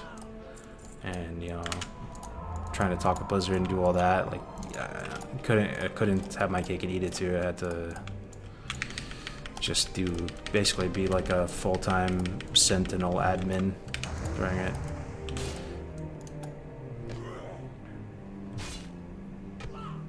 That Road to Rags song you did? Oh, I forgot about that. Yeah, man, that was actually hilarious. We've had quite a couple hardcore songs, come to think of it. We've had a couple, man. White Man is keeping Era alive. That's what's up. Why aren't all the Classic Era servers merged? I think they are, dude, aren't they? I thought they were, other than the RP ones. I feel like they left the RP ones alone. Aren't they merged? Yo, got the camera back. Nice cut. Yo, Hero Vision. What the fuck is good, man? Good to see you, dude. Hero, another titan in the hardcore community as far as I'm concerned, bro. I remember having conversations with you years ago, bro. People sleeping on the Hero Vision, man. It's good to see you, my brother. Yeah, we're just playing some classic, man, for fun. Is White Main a US server? Yeah. Yo. White Main Horde or Ally? I'm not sure. I'm not sure. I'm not playing on it. I just hear that Era is like kind of making a comeback, you know?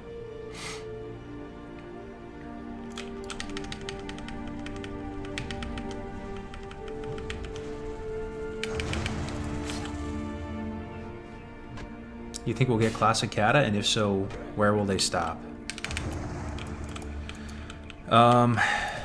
I don't know, man. I really don't know. I think if there was an opportunity to stop Classic, this would be it after Wrath, right? It's the obvious stopping point. Like, the trilogy is done, the old world gets busted to pieces. Like, it's the obvious stopping point. So it is possible. It is possible. And I'm sort of like 50-50 of where I'm thinking the odds are. I think there's like a 50% chance Blizzard winds it down maybe at that point. Maybe does some kind of like SOM servers or something to keep the Classic a little bit going. But there's also a chance that Blizzard doesn't want to leave money on the table, and they do want to do Classic Cata. And maybe they poll the community or something at the end of Wrath and do some... You know, they send out those surveys to everybody's email, and they poll the community how many of you would want to play Classic Cata, and there's enough people and they want to do it. I'm kind of like 50-50 with it, man.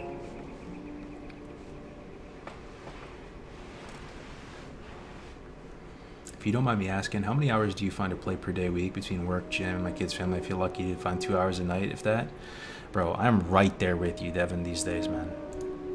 I mean, thankfully my work is sort of like WoW related with Rest XP, but to actually play, and I know all the dad gamers out there are gonna feel me at least a little bit on this. Like, you kind of only get time to yourself at night because baby's down, wifey's down, everything is like, you know, handled for the day. Dogs are good, fed, everything like that. Like, when you have like a young kid, there's always something like you can't really do anything in a big, long, solid chunk because you're always having to run out, right, and like kind of switch off with the wifey or like change a diaper or do something, right? So recently, it's been it's been tough to game, man. It's just like a couple hours at night. I'm in the same boat. And if that's your situation, hardcore's a pretty solid thing to do, right? Gives you something to do. Yo, but welcome. First time in the chat, Devin. Good to have you here, brother. This community, though, is badass, though, Devin, because there's a lot of people kind of in the same life stage. You know, it's kind of like a boomer gaming community, which I love. It's amazing. It's like a support circle in a way. Like, so many people kind of going through the same stage, cut from the same cloth.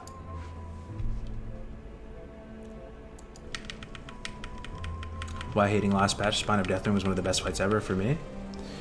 Well, the thing is, I don't think I actually progression raided through Cata. I think I probably like quit raiding in Cata. I don't think I really raided much at all in Cata. I think I PvP'd, and I think I have some YouTube videos from Cata, but I don't know if I raided much. So my opinion is kind of moot on Cata raids. I did do some of the raids like Dragon Soul though, but it was after the content was out for like a long while, you know? And then I obviously did a lot of the raids once for like transmog purposes and like later versions of the game to go back in and do them, so.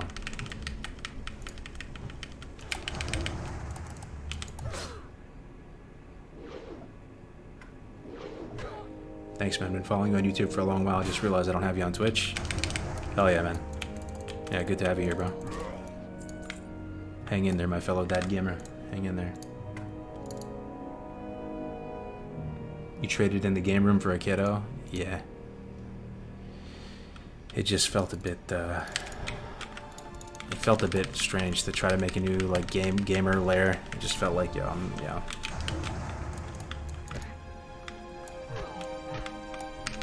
Might as well just not depreciate the house and stuff. But I don't like using the expression grow up. Anybody ever tell you to grow up? That's one thing I kind of like take pride in. Like, I never really grew up. You know what I mean? Like, obviously you gotta like make ends meet and stuff, right? But like, I have my I have one of my buddies. Like, he adults too hard. He like looks down on gaming, right? Or like thinks it's a waste, or like, oh, you should grow up, or you should, you know the type, you know, like.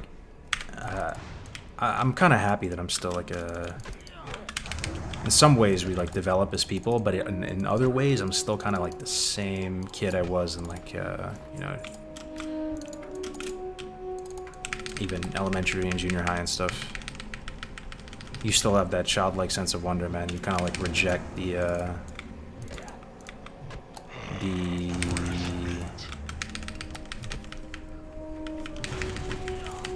pressure to give it up.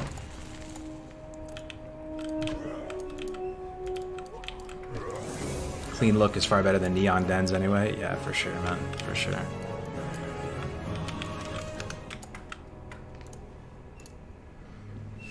Growing up is for people that lack imagination and hobbies. Yeah. Yeah, there's some truth in that for sure. Yo, Miss Gold and Silver, thank you very much for the tier 1 subscription. Never grow up. Yeah, I'll cheers to that. Some water, I'll cheers to that. Thank you very much for the sub. The tier 1, 2 months. Yep.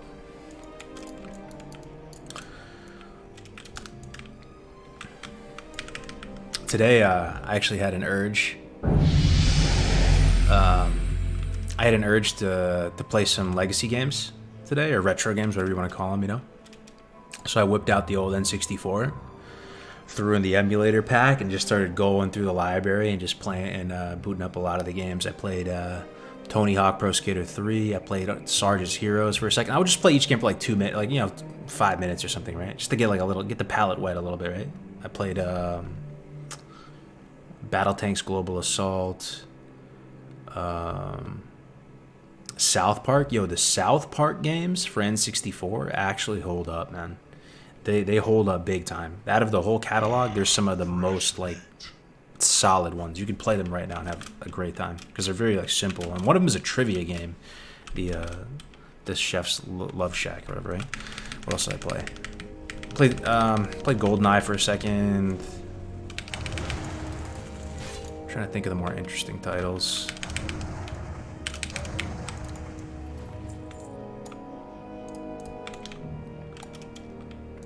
Booted up Majora's Mask for a second. But it was a fun day. And like my daughter's only like 1 basically, right? But she was fiddling with the N64 controller. And I could see that being like a really fun thing, you know, showing your kids like the games that you enjoyed. Like I just have a feeling that's going to be an extremely like satisfying and fun thing to do.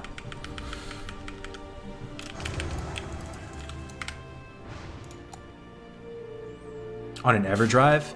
Yeah, on an EverDrive, yep. Yep, you can get them on Amazon. They're actually like an amazing deal. It's like 60 bucks or something and has 350 games on it. But it is missing a couple key ones, I will say. It's missing Ocarina of Time. So you have to like actually go get that cartridge. It's missing... Actually, that was the main one. Ocarina of Time.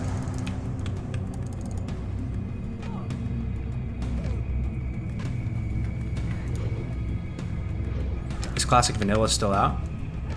Oh yeah, it's still out. It's called Psalm and Arrow. There's kind of 2 options to play at the moment. Get a Stream Deck. Yeah, I have it. I have one. It's somewhere. A Stream Deck.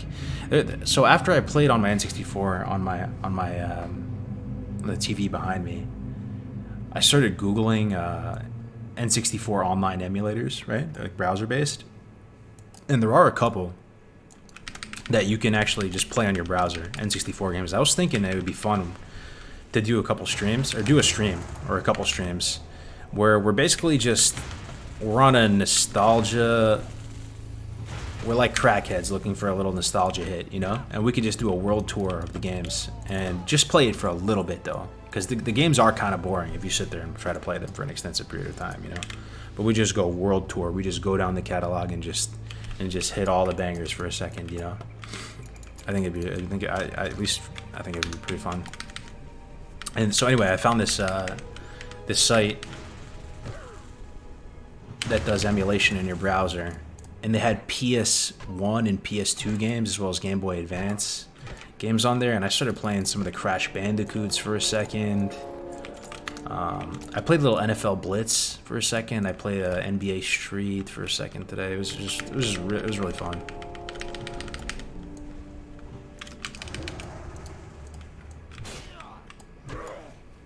You didn't quit playing hardcore because you got old. You got old because you quit playing hardcore.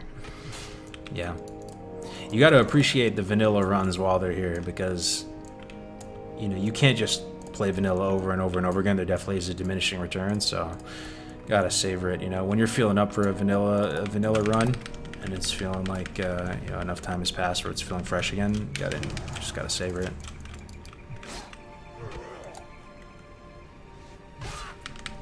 Yo, what's up, Ty? How we doing? Diddy Kong Racing? Yep, I booted up Diddy Kong Racing. Bro, I booted up Donkey Kong 64 for a second, too. Listened to that fire, like, rap song that they had at the beginning of it. Yeah, dude, I was going down all of them. Perfect Dark. I booted up StarCraft 64 for a second.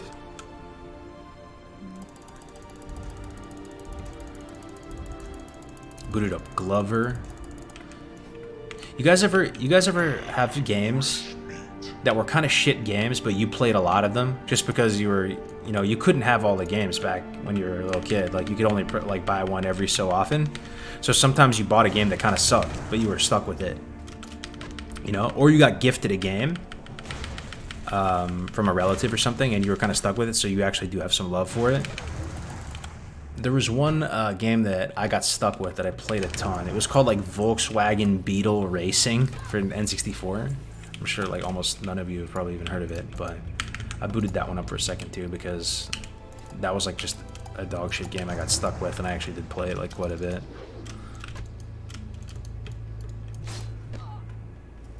What leveling add-on is that to the left? It's called Rested XP. This is the hardcore mode. Perfect Dark? Yeah, Perfect Dark was pretty solid too. But the main Perfect Dark that shocked me was on 360.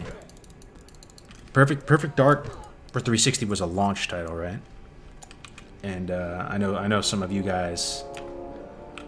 I know some of you guys degened out and got your 360 at midnight at Circuit City, like myself, and fucking skipped school that day. You already know I did. And you got the Call of Duty game. Got Perfect Dark. I think I even got the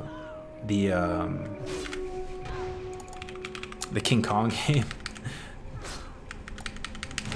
I even got that like Viva Pinata game. Ooh, that's a throwback for me, brother. I don't remember how. Oh, small black pouch, nice. Because you were trying to get all the achievements back then, you know, that was a thing back then. Yeah, Viva Pinata. Holy shit, I haven't even thought about that game for years, man. The Pinata game, right? Yo, there's also Geometry Wars. Anybody else? I'm sure there's a couple of you who played Geometry Wars. It was like a cheap or a free game on Xbox Live, like Marketplace, one of the few that actually had achievements on it. So you were just playing that game like a little achievement whore, trying to get the achievements on that game. Oh man. Tamagotchi. I had a Tamagotchi when I was living in Australia. I lived in Melbourne as a kid, and I remember my dad would get so pissed about the Tamagotchi because he'd be making noises at night. He actually broke my Tamagotchi. My dad is, you know, I love my dad. He's a legend. But I remember that was pretty sad. He came in my room and just fucking smashed my Tamagotchi. That shit was making so much noise. Man. Feeding Frenzy on 360. Sounds familiar. It's like a sea, like a ocean game or fish game. Yo, I'm Caboose with the Prime. Thank you very much, man, for the 3 months. I appreciate it, brother. Thank you, thank you, thank you. Welcome. You had me at Geometry Wars? Hell yeah. Nostalgia is fun, isn't it? It is so fun, dude. Like, it is. It's not even fun. It's like, it's bliss, man. I don't know.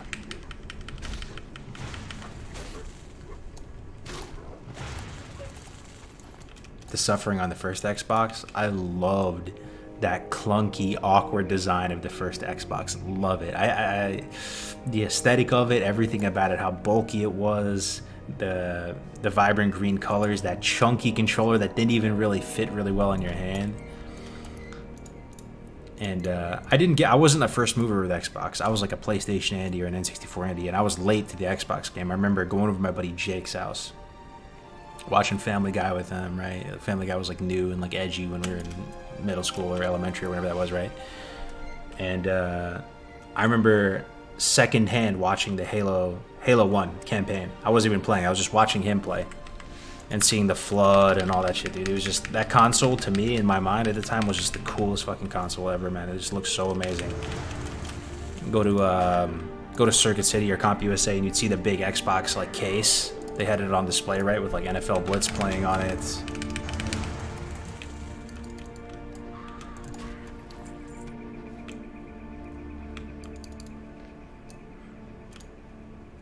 You lived in Melbourne? True shit. I did. Yep. I went to Trinity Grammar School, when I was living in Australia. Was there for the Olympics, whenever that was. Was there for the Australian Open. Learned how to eat a meat pie. Actually, good times, man. I definitely enjoyed Australia.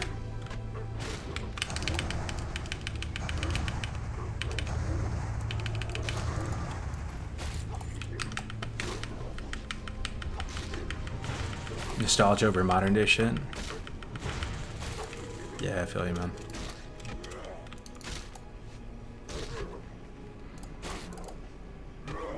Sydney Olympics, yup. Yup. Was there for that. Hey, you open in tennis, bro? I'm a big tennis guy. Yeah, I grew up with tennis. When I lived in New York, my buddy Max, his dad was like this very well-connected dude. Like, he literally owned gold mines. Like, that's not even like an expression. He owned gold mines. He was like loaded, and somehow he had like mad pull at the U.S. Open. So the U.S. Open is like a tennis tournament in Queens, in Flushing, New York, and they would have this kid day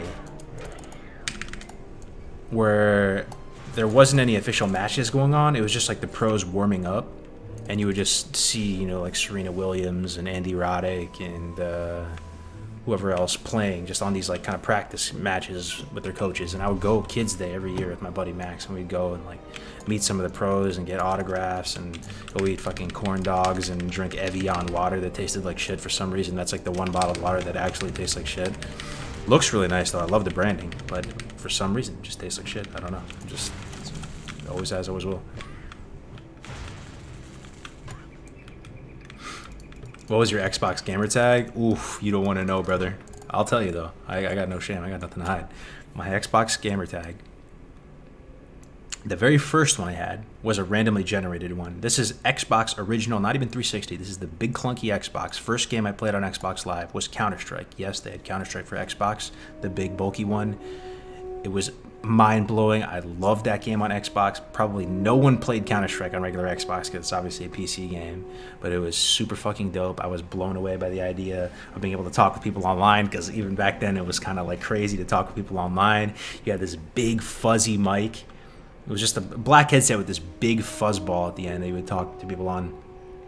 And my first gamer tag was randomly generated. It was Sharper Edge, because you know how they would give you a random adjective and then a random noun? Sharper Edge was my first one. And then I renamed it to, big cringe warning, I've said this on stream before, I renamed it during the Halo 2 days to X space unstable space X, and the S was a 5. Amen. We all did cringe shit. Don't even fucking roast me too hard. That was it, man. That was it. And I was actually a savage at Halo 2. It was what it was, man. It was just a different time, bro.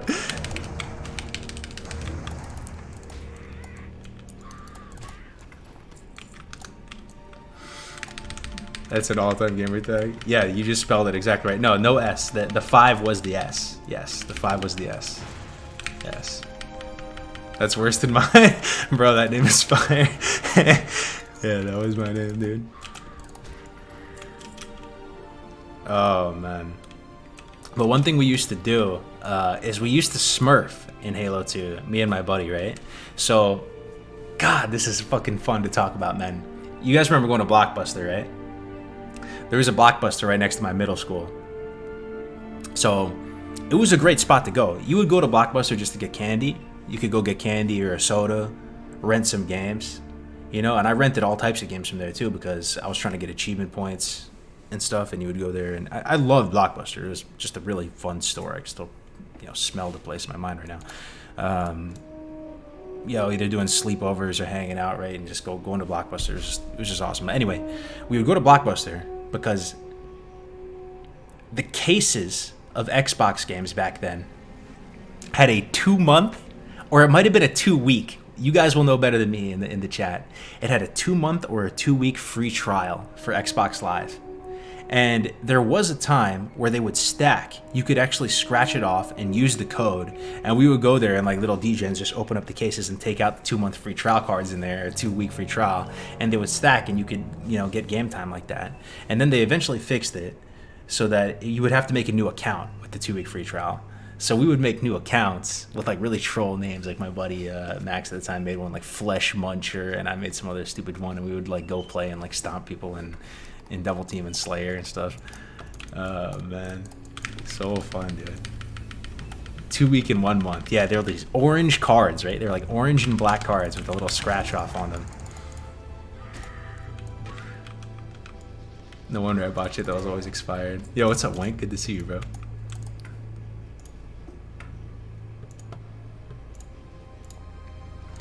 Those 5-day rentals, yeah. I'm glad we lived through Blockbuster, though, right? I'm glad we lived through Blockbuster. That was a hell of an arc, right?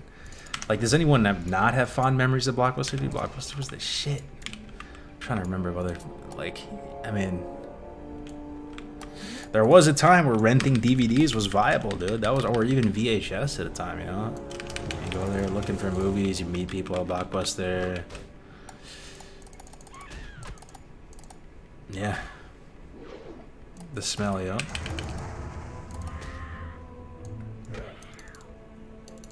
I rented PS1 games and copied them like crazy. I was talking about that today with Zarant. The idea of This is another very nostalgic thing. Do you remember coming to school with burned CDs/DVDs, and to own a CD or a DVD burner at the time, you were like Pablo Escobar back then, bro. If you were able to pirate shit and burn it on a CD or DVD, you know, you go to school, you write with a Sharpie on top of the CD, you give somebody the new Ludacris, like, you know, CD, or you know, the Blink 182 fucking CD. That was the shit. There was a little time, a little sliver of time where that was Hollywood Video. I remember that too. Yep, Hollywood Video. Yep, Hollywood Video was like budget blockbuster though. I feel, maybe not. It wasn't worse really, I guess. Bro, stop! You're taking me back. It's a good thing, man.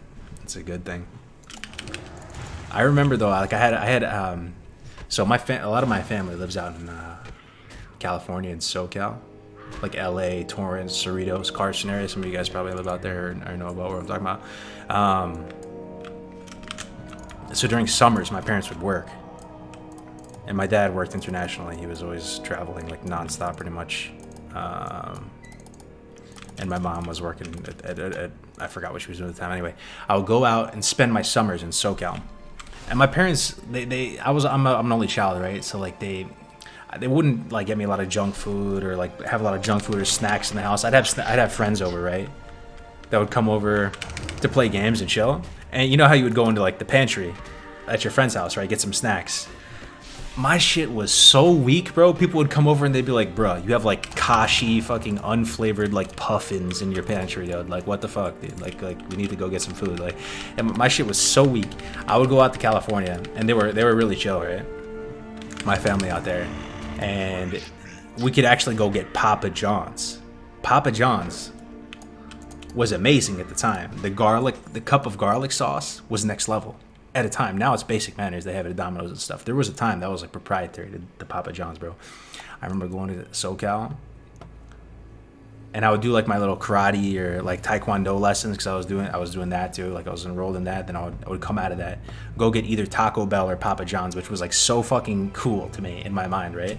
And then we'd go to my cousin's house and we'd be playing like PS1 games or PS2 games, right? We'd be playing like Harvest Moon, or we'd be playing like the Yu-Gi-Oh game, which was actually kind of good. Like it was a card game, but for a and I'd spend my summers degen gaming because my parents just basically left me in California for a summer, and it was so fun.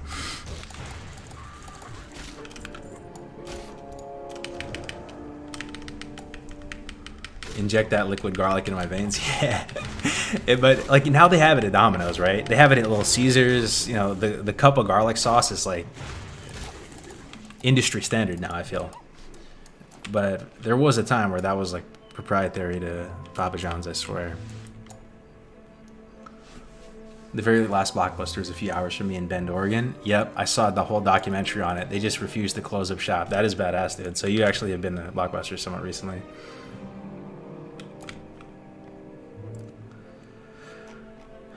If Blizz makes a Season of Mastery 2 with class changes like Paladin, Shaman, etc. Mana Problems, Paladin. Would you like it? Yeah, I I love Vanilla. I really appreciated Psalm, man. I'll give it a shot for Psalm 2 for sure, man. Absolutely. I think Psalm's biggest drawback was they released it like a year early. You know, but at the same time, I don't want to complain because we had Road to Rag, dude. Road to Rag was sick, and like we had Soul of Iron and all this. Like I don't even want to complain, dude. Like it was dope, but that is kind of like a selfish take because that was, you know, affecting me in a direct way, you know. But if Psalm came out like a year later, imagine there was no vanilla this whole time, right? Imagine it was classic, then TBC, and this whole time there was no more vanilla. Like there was Era, I guess, but no Psalm or anything like that. Imagine there was no vanilla for all of TBC, then Wrath comes out, and then 3 months into Wrath, they launched Season of Mastery in vanilla, and it's been like a solid three plus years since you played vanilla. Bruh, I swear there would be so many people wanting to play vanilla. Everlook's doing it smart, in my opinion, because yeah, they could tempo out some nice traction with their server by releasing it like early, like even a few months ago when the hype was pretty hot, but they're gonna lose a ton of people. Server's gonna be dead when Wrath comes out because people talk shit and say, oh, they hate Blizzard, but you already know they're gonna be playing Wrath, bro. So they're launching it after Wrath, which I think is smart.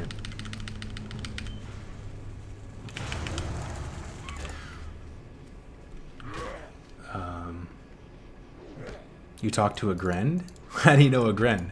Ask. Yeah, I talked with him a bit. He's really, really nice guy. Really fucking awesome dude. He played on City and Edge, right? Peanut butter puffins are dank though. Oh, I already know. My mom probably bought the fucking unflavored version. Or some like the best snacks I had in my house was like a Fig Newton. That's how down bad I was. But it's alright. I mean, food and gaming have always been such a legendary duo though. Like, I remember, God, that was so fucking fun, man. Like,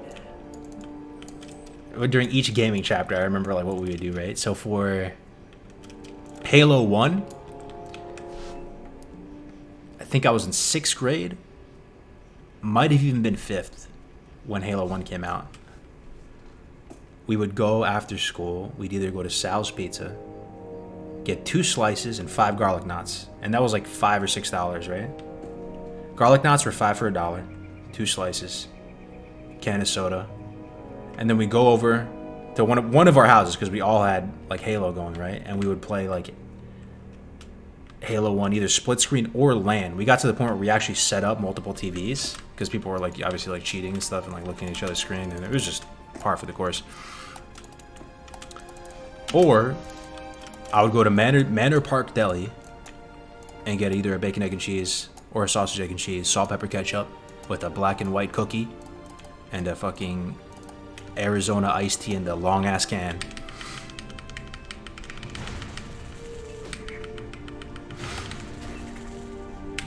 Bro, Fig Newton slap my guy. What do you mean? Yeah, they're not bad. They're not bad. But obviously, as a kid, they're not. They're far from S tier. That's for sure.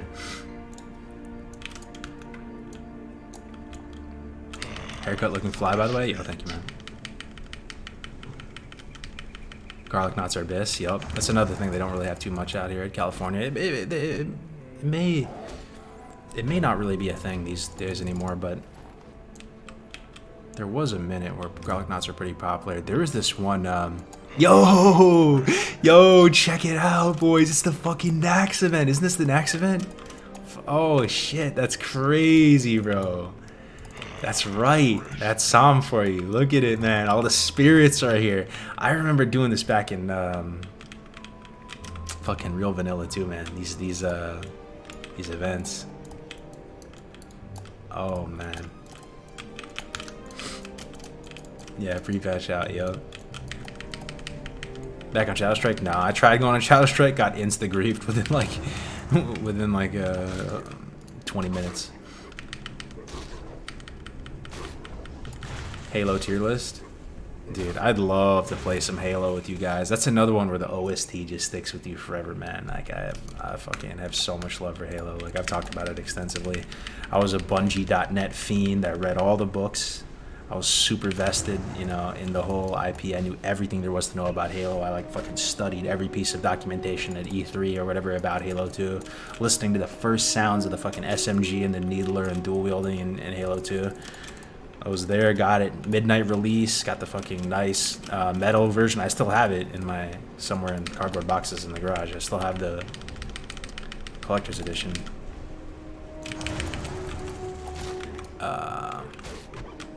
Yeah.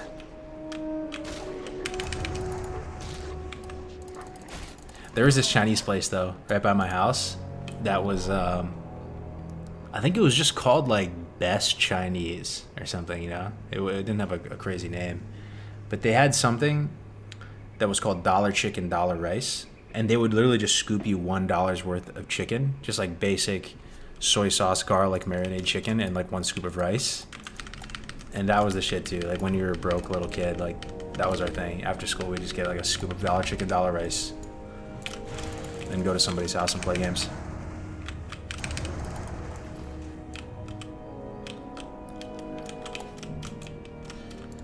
Halo 2 bis? Yeah. Halo 2 definitely was bis, but I feel like Halo 1 has appreciated a bit in my mind. Really think back to Halo 1. Type 1 in the chat if you played Halo 1. I mean, come on, man. Like, the hype of Halo 2 was legendary. So you had all of that to look forward to while you still had an amazing game. Like, Halo 1 was an amazing game, you know. Playing Capture the Flag with your homies on Blood Gulch, Beaver Creek, man. Like, the game was still solid in Halo 1, bro. The pistol was so fun to shoot in Halo 1. They didn't have sword in Halo 1, though, right? There was no sword. Yeah. Hey, dude, the Halo 1 campaign was S tier, OST, S tier, multiplayer, S tier. You know, and it was kind of simple. That original assault rifle in Halo 1 too, and the sound, and just, it was kind of a shitty gun, but it was still pretty iconic. You know, like Halo 1 might be tied with Halo 2 for me. You know, I only played Beaver Creek on Halo 1 trial. First Xbox game I ever played. Yeah, I mean, I have the box art of Halo 1, like in a big poster size frame too. It was just a really cool looking game visually. I mean, it taps into everything, like as a young man, you know, the stuff that you find cool. Like, it has the military vibe, and you have like the Marines there, the orbital drop shop troopers. You have the aliens, the fucking. It was just so badass, bro. The flood. Yo, Quick Ben, thank you very much for the tier 1, brother. 3 months on a 1 month streak. I appreciate that, man. Hope you're enjoying the stream. Blood Gulch is so iconic, yeah. Forge and custom games, yeah. So I almost feel like Halo 3 was the equivalent of Wrath to me. Like, I had a lot of fun playing Halo 3. It was a very fun game. Yeah, I still remember the meta. I wasn't as good as Halo 3 as I was comparatively to Halo 2. Halo 2 is probably the game that I was the best at looking back on things. It was to the point where I was even, like, you guys know who Ogre 1 and Ogre 2 is? They were like our heroes. Me and my buddy Chris, we later started a business together. We were like really into like Double Team and Slayer and just playing Halo 2 like it was like we played our fucking hearts out every fucking day. Like, and we won one local tournament near my house. There was like a game shop, and they hosted like a regional tournament, and we won there. And we were doing like the MLG, or it wasn't MLG, it was Game Battles. You guys remember Game Battles? Like signing up for the tournaments on Game Battles, pushing rank in Halo 2, like taking it super seriously. We fucking idolized Ogre 1 and Ogre 2, man. They were like gods. And yeah, well, to get back to my point though, right? Like Halo 3 was really fun, but it kind of like was at a turning point for me, where it also was kind of becoming less fun somehow. It was almost like that with Wrath. Like, if you played Wrath back in the day, Wrath came out for me senior year of high school.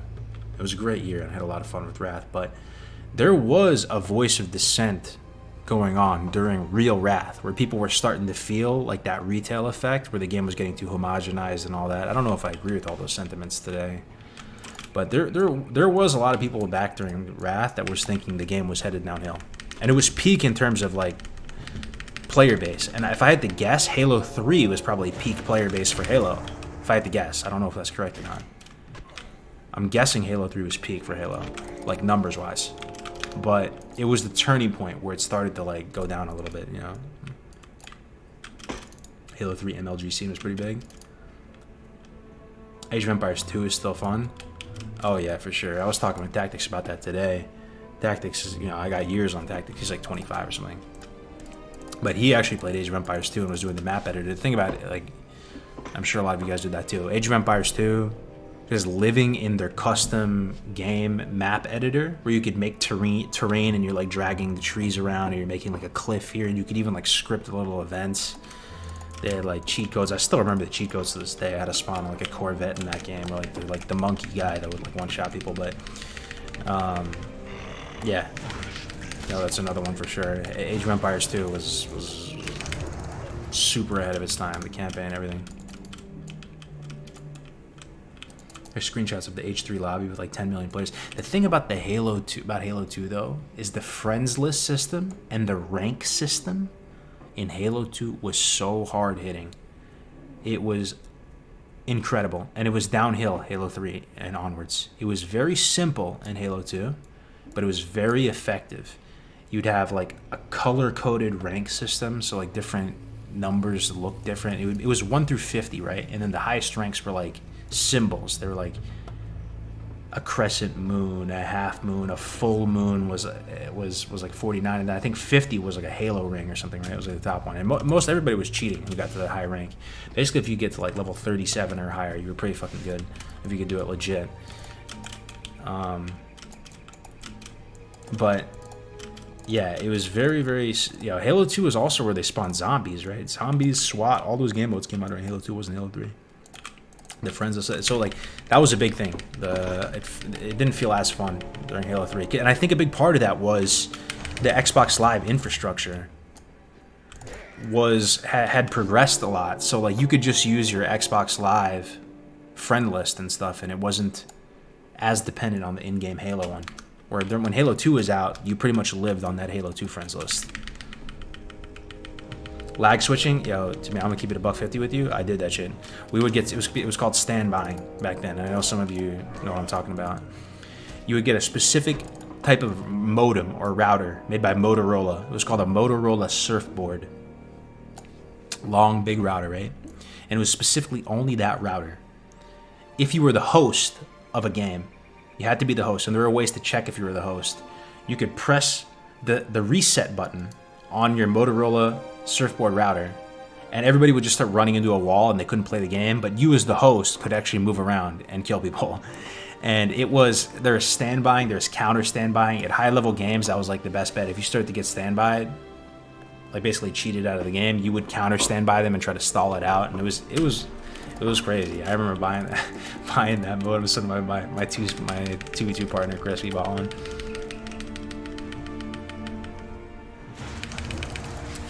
Yeah. Halo 3 and Halo 2 both use the 1 to 50 system. Yeah.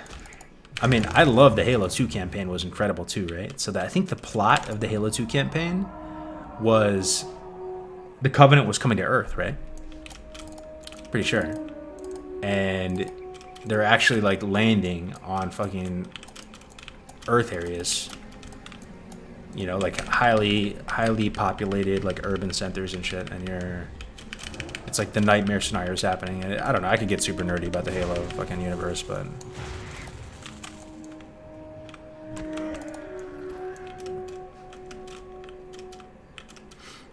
you had to bridge host if you wanted a legit game after like rank 40. You remember, brother? Yes, you remember, brother, exactly. Like I remember I got to rank 37 legit, and I was really happy about that. And then we pushed up to 40 legit. That was the high, but that was very good back then, bro, to get 40 legitimately. And past that, there was a ton of cheaters, and it was a red rank. I remember getting the red rank of 40. Feeling so fucking happy, dude. We were like the best in our school, best in our grade by far. Me and my buddy Chris. Like 37, yeah, it was blue. It was like blue and purple, the 37 one, yeah.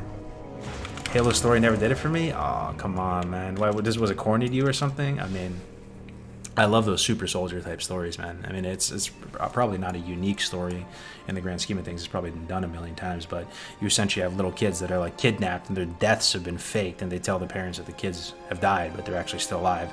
Bring them to the Spartan Academy, give them all these fucking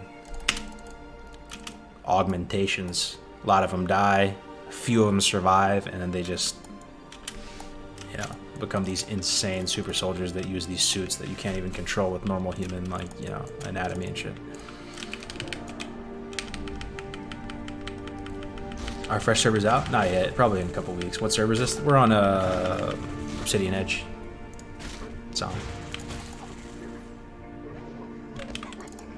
Good to see you streaming again, Cargos. I literally have had a kid since I last saw you. Hell yeah, man. Welcome. Or congrats. Congrats on the baby. Will you be playing Wrath? Yeah, I'll be playing Wrath. Yeah, I will. I don't know how serious I'll be playing it, but I'll be playing it. What is that room? This is in like an office. So my wife and I share an office. I used to have my own space, but we figured you might as well consolidate, have more guest bedrooms and stuff, and have a baby room and all that. So this is our like kind of shared office space. It's a big room, and there's playpen behind me and stuff. So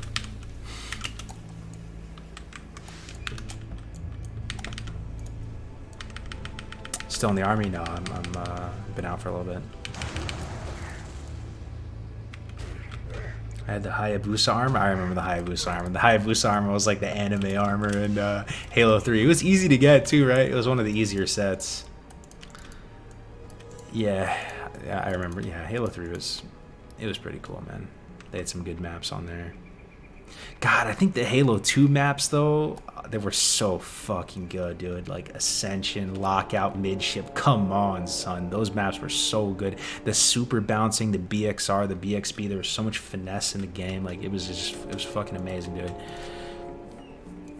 And Halo 3, they started to, like, you know, recycle a lot of that stuff. Yeah, 1v1 Lockout, talking mad shit to somebody on live, and then 1v1 Lockout. Fucking noob combo. I mean, they had all that stuff in Halo 3, but it was just like different. Like, it didn't hit the same.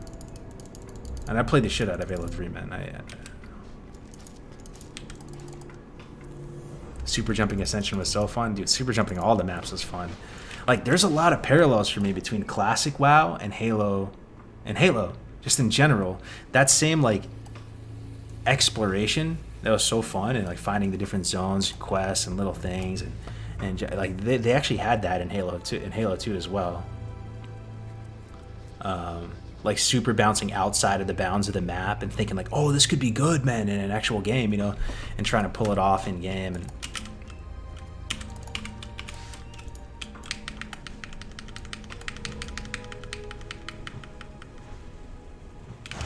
if I remember correctly, trash talking was actually encouraged by the developers in multiplayer games back in the day.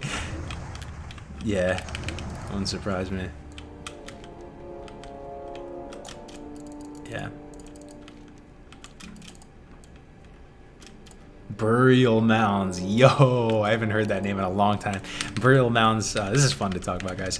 Burial Mounds was the desert one, right? Where it had like a big gutted, like crashed ship in the middle, and you could kind of like ride on warthogs through its like rib cage, and it had that fortress with the two turrets adjacent to each other. It was a big map though. You couldn't really 1v1 on Burial Mounds.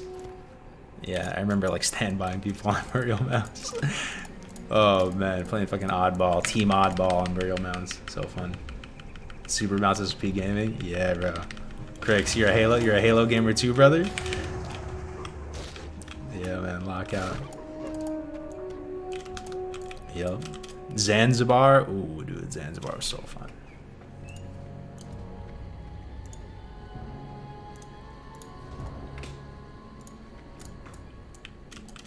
Yeah, Zanzibar. Didn't they make a Halo movie? Kinda. I know they made a mini-series that's at, like, the Spartan Academy.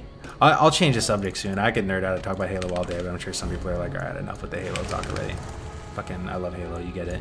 But there was like a mini-series that they did, I'm pretty sure.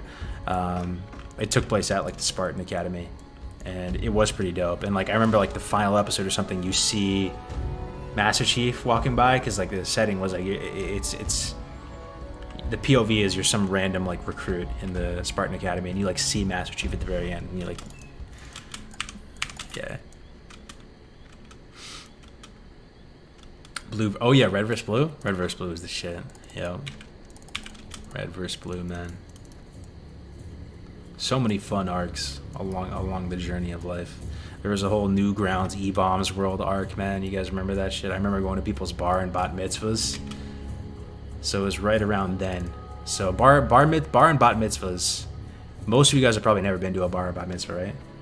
A bar and a bat mitzvah is like a Jewish tradition when you turn 13, I'm pretty sure, right? So I'm from suburban New York. You can only imagine. There was a spree of like every week. There was multiple bar or bat mitzvahs, and you could kind of like choose which one you would go to, and you would kind of like low key choose like the the nicest ones to go to. And I remember right around those bar and bat mitzvahs, that was right around the time where like the Motorola Razr was out, and people were searching up like nudes on the internet and shit, and like E-Bombs World and Newgrounds was out, and people yeah, I remember I was actually making I made Flash movies on Newgrounds somehow. Maybe I fucking peaked back then, bro. I swear, I was making like pretty cool like Flash animations. They had a software that was, I think it was called Adobe Flash Maker or something, right? I think they discontinued it, right? But there was a program where you could make movies and like go frame by frame, and you would draw, draw your little characters, and like you could motion tween them a little bit.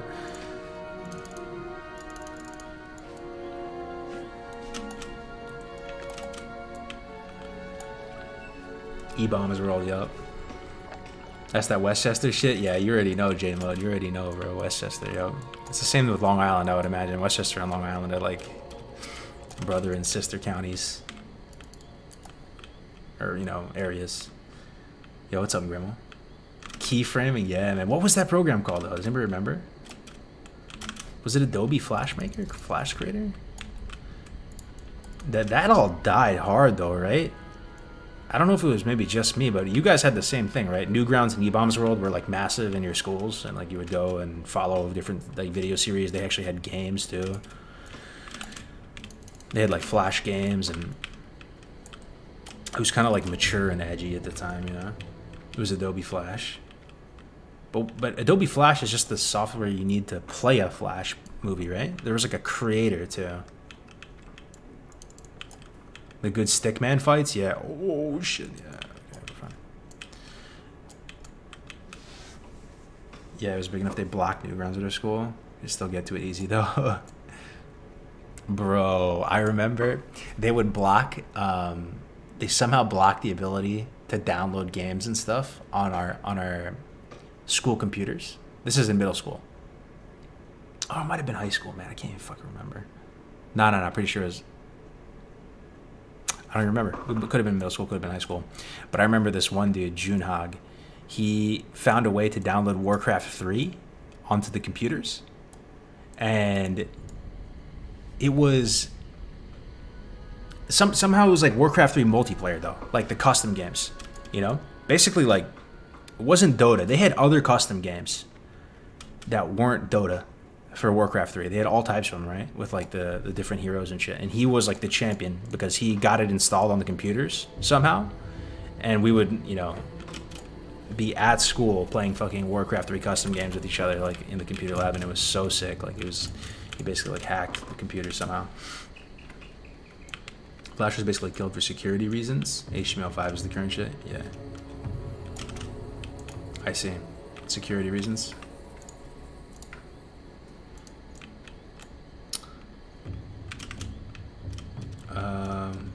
What's up, Sarpy? How we doing, man? There is nobody anymore connected in Classic. Seems like you're alone in Thunderbluff. I am sad. Yeah, I mean, we're playing on Seasons of Mastery. It is pretty dead. But we're playing on like one of the lowest pop servers. This server that we're on right now essentially became the hardcore server. And anybody who was unironically trying to play SOM and metagame ended up steering away from the server. And it kind of worked out. So this is sort of like a hardcore only server. Except the Sacred Burial. Oh, we shouldn't even be in TB right now, dude. But we could get our bear quest. I don't see that being bad. Did you ever do D2 character the 99 on hardcore? No. And I'm almost embarrassed to say that I didn't play D2R as much as I thought I was going to. And I talk all this shit about Diablo because I still firmly believe that like the best looking aesthetic to me out of any game I've ever seen in my entire life, the coolest aesthetic to me is the Diablo aesthetic. Like, I love how rich and vibrant it is, but it's still so gory and dark, right? I do kind of like the medieval and religious themes with the angels and devils and all that. I love the Diablo universe, but I think I was just too into WoW to play D2R, man. But I totally could. Like, if WoW somehow didn't exist and I was looking for stuff to do, I could totally see myself getting really into Diablo.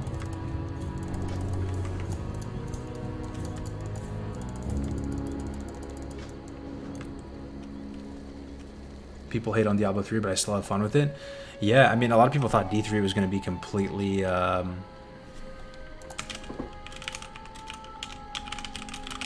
lot of people thought D3 was going to be completely DOA when D2R came out. Let me... A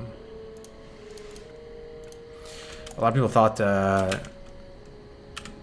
D3 was going to be DOA, but people are still playing D3.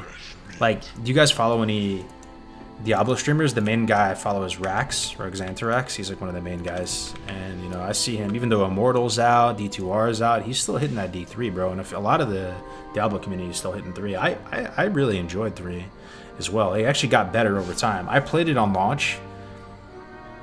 Got scammed a little bit by that real money auction house. I don't regret it. It was still kind of fun buying the items and playing initially and watching crypt guides, and all my whole friend circle, we were all playing Diablo 3 like crazy for like maybe like a month or two. It was super fun, but then I came back to the game way later, towards the tail end of it, and I had a ton of fun too. I found the combat very satisfying. I really enjoyed it, like going to that cow level and spinning around and learning how the items work and how to gamble in D3 and all that. It was really fun, man. I'm excited for D4. I knew hardcore. You speedrunning again? Nah, just the opposite. We're just completely taking it easy, man. I don't even know. We're barely even playing. Use teleport Moonglade. Okay. Let me set my hearth in here.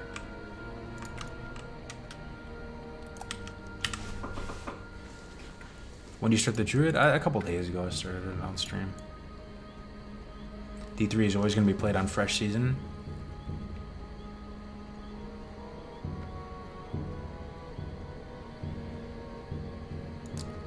I thought you said Crypt Guides, meaning the streamer? Yeah, Cryptarian, dude. Cryptarian, yeah. Before he started his whole Hearthstone arc, he was really into D3, right? For a while. I remember like copying his Barbarian guides and stuff. What happened to the days you used to crack open a cold one and play WoW? Do you drink anymore? Not so much, bro. I don't really drink so much recently. It was definitely something I used to do.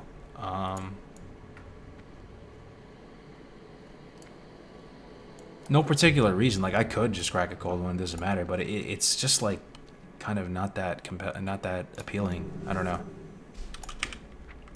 It wouldn't really change much. I'd just get a little bit sloppier and I'd fucking get tired of shit. And it would just be like mildly inconvenient. I just don't really crave it really. I don't know. I still like to, you know, sip a Stella or something would be fine. Crip used to be a WoW Andy too. Yeah, I'd love to see him return to WoW. He really hasn't expressed any interest in playing WoW at all though, right? He's had every chance in the world with Classic and everything, you know, but I feel like he's been pretty much just like a Hearthstone Andy.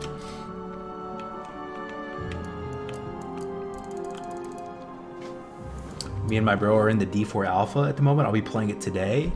No shot, Nix. Is it like some NDA shit? Wow, dude, that's crazy. Whenever the last BlizzCon was, 2020, they had a D4 demo, and you know, Grace for Days, we were there playing it, and we were in love, dude. We were having so much fun. They try to, like, you know, kick us out and cycle us out, and we try to like hide a little bit under the desk and then try to get another, you know, shift in because we were so into it. Like, we were just loving D4, man. It was beautiful, like such a beautiful game. And that was years ago at this point, you know. The whole area they set up to, they had this like huge sign for Diablo 4. The whole area was glowing red. They had all these really nice computers all set up. The whole experience was amazing. We were super hyped for Diablo.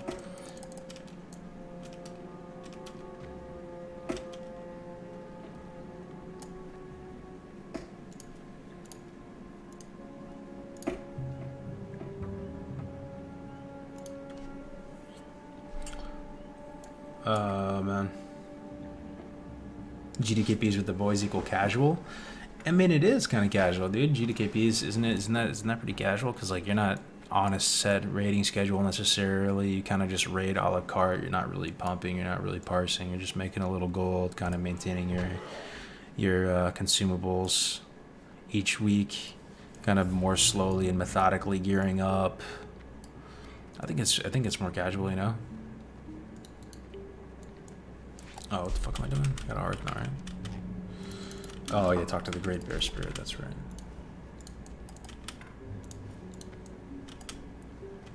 That's one way to look at it. Yeah, I mean, if you're organizing a GDKP and you're, you know, You can, I guess you can be as sweaty as you want with it, right? And be a cruel taskmaster and crack the whip and yell at people and take cuts away and give people a .1734 repeating cut for mining ore and stuff, you know, like, I don't know, but it's gonna show up and press buttons. I'm so fucking excited for Druid to be back in D4. Yeah, I enjoyed the Druid a lot, and when I played that like demo for it. Yo, that's so sick though, Nix. That's awesome, man. When do you guys predict D4 will be out? I mean, yeah, there's no shot this year, right? It would have to be, hopefully 2025 though, or 2023, next year. This time next year, you think so? What car do you drive? I drive a Model Y Tesla,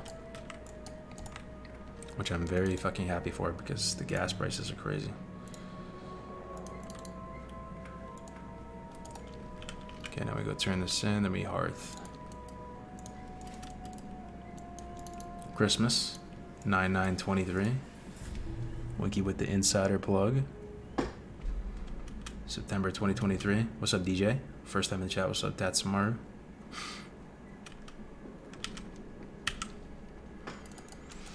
I know you hear me talk like kind of a lot of shit about like weebs and stuff from time to time, and there is some truth in it, obviously. Like, I think some people can get kind of cringe with the anime stuff a little bit, but I did watch a lot of animes over my life, and those are some pretty fun arcs too, man. I remember going to like football camp. I used to go to a football camp called I can't even remember the name. It was by the big IKEA in New Jersey. Oh man, it was past the Palisades. I don't know. I'm trying to think of what it was called. Anyway, it's like when you're leaving New York, you enter New Jersey. There's like this big IKEA. There's like this big football camp. I used to go there. I was sleepaway camp, and one dude brought an external hard drive, which I guess was a thing back then, even though it was like mad long ago. And he had the full season of Naruto on his external hard drive. And he shared it with me. And I remember on like a shitty laptop, like watching Naruto for the first season for the first time. And that was so fun too, man. And there was a computer lab at that football camp, and we'd play Counter-Strike. Yeah, it was a whole summer of playing Counter-Strike, playing football, and watching Naruto. Season 1 shit. That was fucking amazing. Is WoW worth buying? I mean, Vanilla WoW's the best game of all time. Definitely worth a playthrough. What's up, Buggy? Oh shit, Tesla, nice. Does it have good self-driving? I didn't buy the self-driving. That shit was kind of expensive, and to be honest, I'm a bit. I don't know if I can. I might be doomed to the context of my time. I don't think I could ever trust self-driving, man. Even if all the math says it's safer and better, I don't think I could ever do it, man. But the Tesla does correct you a little bit. There's like a little bit of self-driving in there. If it feels like you're about to come out of the lane or something, it'll say like, you know, it auto steers you a little bit back. Yeah.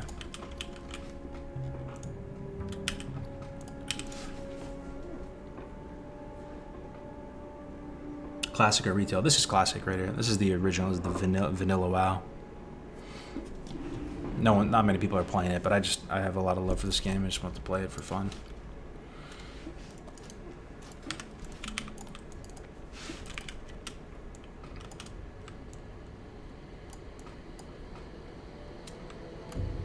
Yeah, you don't need to buy it.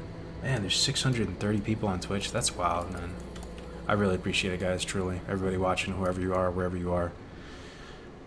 I do appreciate it. I don't stream much these days. I'm kind of washed with the content. So it's nice that I can still get some people.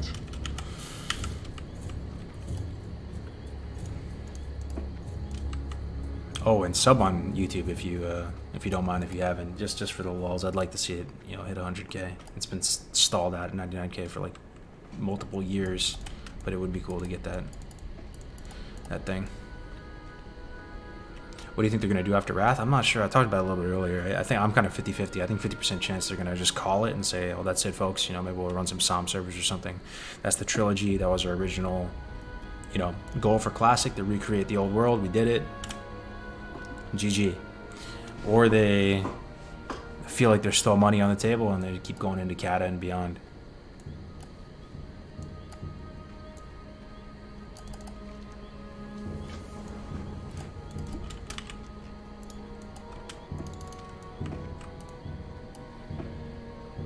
I was watching some Skyrim multiplayer mod, and I see people enjoying it so much. Sometimes game doesn't need to be balanced. It just needs adventure to have with friends, and that's what WoW is missing now. Yeah, bro, I love vanilla so much, and it's the type of thing that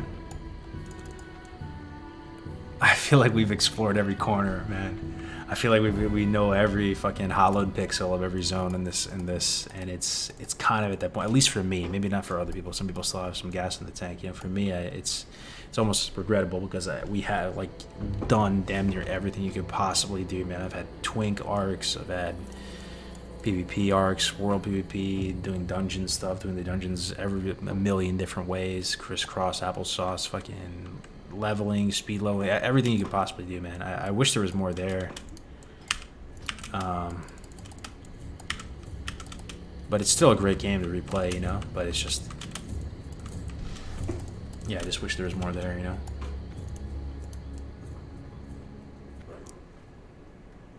Where'd you get your haircut?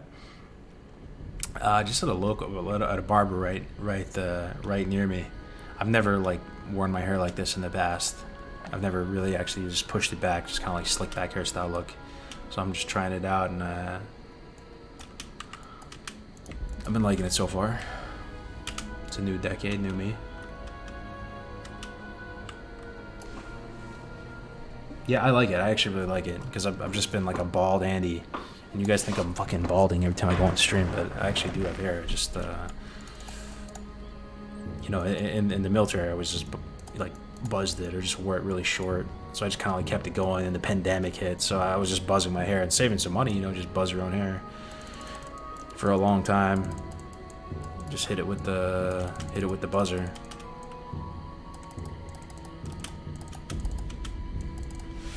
Seems like everyone that plays WoW is bald. Really? Why do people call Asmongold Asmonbald? He actually has a lot of like long flowing Jesus like hair. I don't understand. Asmongold's not bald, Stay Safe's not bald, S-Fan's not bald, Peyo's not bald, Gray's not bald. I can't think of a single bald person. He's bald, he's covering it? What do you mean? He's got long hair. You mean like, so he's got long hair, then the very top is bald, or what? Asmon is very bald. Comb over? So, but he has a lot of hair. You're saying he's bald in like a spot, but he has a lot of hair. His hairline is like a Nintendo 64 controller? What the fuck? Oh, that's hilarious. I don't see it, dude. Every time I see him, it looks like he has some flowing hair. Is there a picture of his baldness? Google N64 Asmongold. Oh my god, dude. The OTK god. Discord DM. Okay, let me see, bro. That's not even that bald, dude. What? I mean, wait, that's him with his hair pulled back? Wait, so his hairline is actually a semicircle? I mean...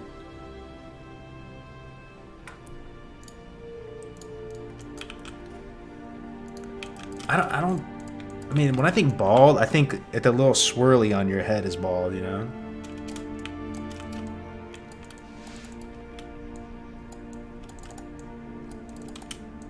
Yo, Cargos, Grace said you did a podcast. When can we watch it? Also, are there any GMA plans for the future? Yeah, I know Dunedane's down to do more. I'm not sure what Deathcat Melderon's plans are. Melderon moved to LA, and it just cracks me up that he's now, like, you know, a thin... Can you imagine? Good old Melderon K. Kona brother, Eagles hat, Coors Light chugging, cigar puffing, Melderon eating Philly cheesesteaks, just like with all of his, you know, just boomer wisdom. Just a good old boy from Philly. Like, I can't imagine him as like a posh LA socialite, you know, wearing like a Steve Jobs turtleneck and some skinny jeans. Just, I can't do it, man. But he's in LA out there living his best life, you know, a nice modern apartment and everything. Def Camp's, you know, still good old Def Camp. But I don't think, I think Melderon's gone. Def Camp, I heard, was quitting, but I'm not sure.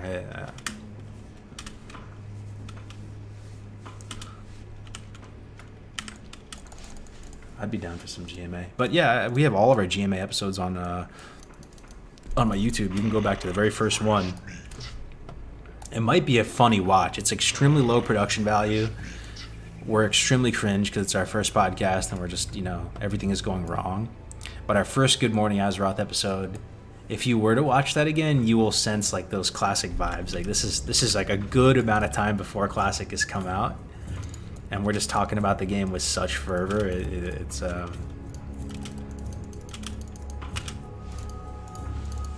this is my boy. You're mad dogging who, Melderon? I love Melderon, bro. He's like my brother. He's like a brother from another mother.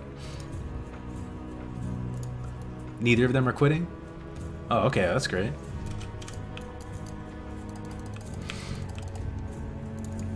Rough-hewn Kodo leggings.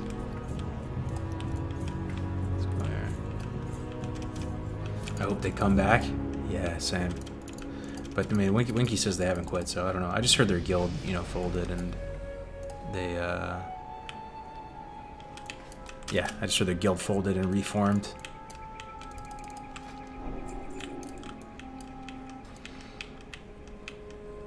True, I feel like that's a thing. Like people say they're quitting. What they really mean is I'm gonna quit for now and come back later. Yeah, that's why I never really said. I don't think you've ever heard me say like I'm quitting WoW, right? It's one thing I've always been kind of good about because I always sort of knew I'd come back at some point. It's more of just a hiatus.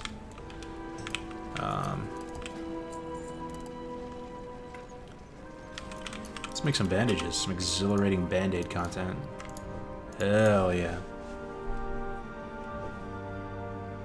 Progress, my man, hitting that late night stream. You love to see it. What's up, race car? Good to see you, brother. Yeah, I'm gonna regret it tomorrow, man. It's like gonna be like 1 a.m. when I sleep. But this is the only time I can really stream, man. I was trying to stream around 8 or 9, but the baby wasn't feeling too well.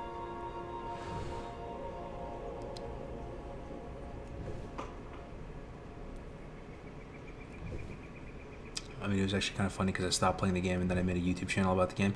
Yeah, I've seen a couple of your appearances, Mega Man. Yeah, you've been around for a minute, bro. You were always one of Def Camp's like biggest supporters.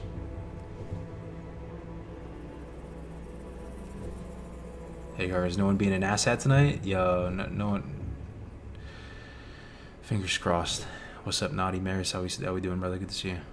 Yeah, it's been chill tonight. It's really nice. Love to see it. How's the dad life going? Oh, it's awesome. It's awesome. I honestly wish we could have had kids a little bit earlier. But wifey insists that it was good that we did when we did it, you know.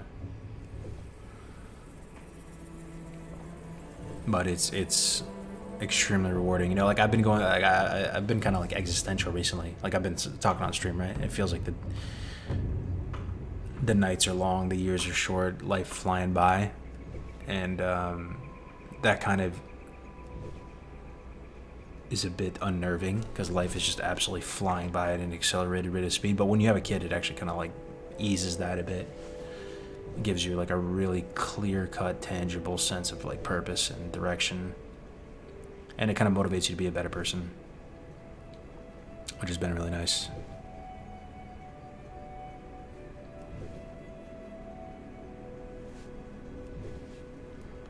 Hate to go to bed. Love you too, brother. Keep being a super dad. Yo, take care, Cricks. Peace, man. Appreciate everything, bro. Take some acid.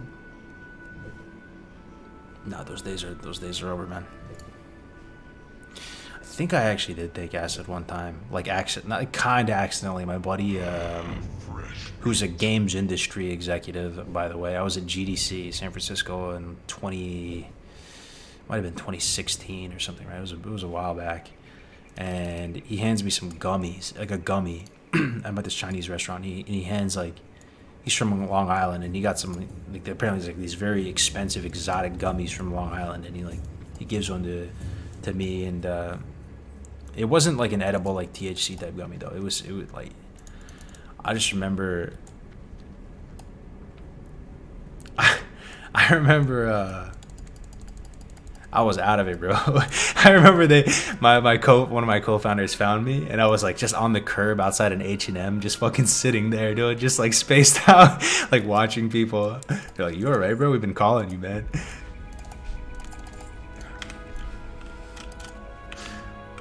Oh man.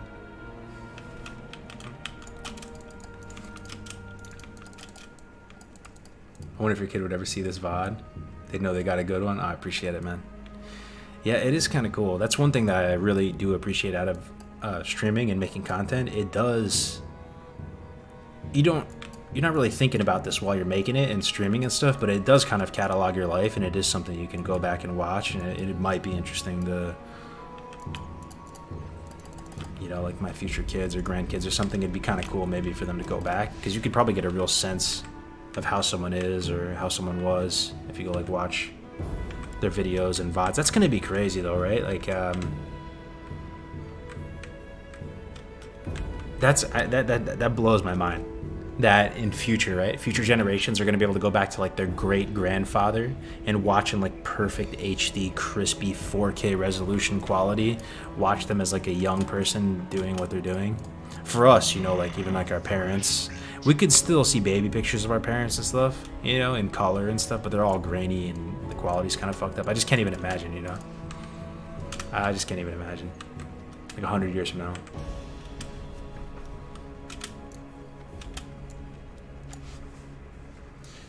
I still go back to your old ass fireplace videos. Oh yeah, we had a few good ones there, man. I remember I was still really I remember I was very starstruck to have Alex on one of those fireplace videos. I was still up and coming in the content game, just a wee fledgling YouTube Andy, classic Andy. And Alex was like the fucking prince of private servers, right? He was like the Asmongold of them, and I remember he like agreed to be on one of those fireside chats, and that was so fucking cool.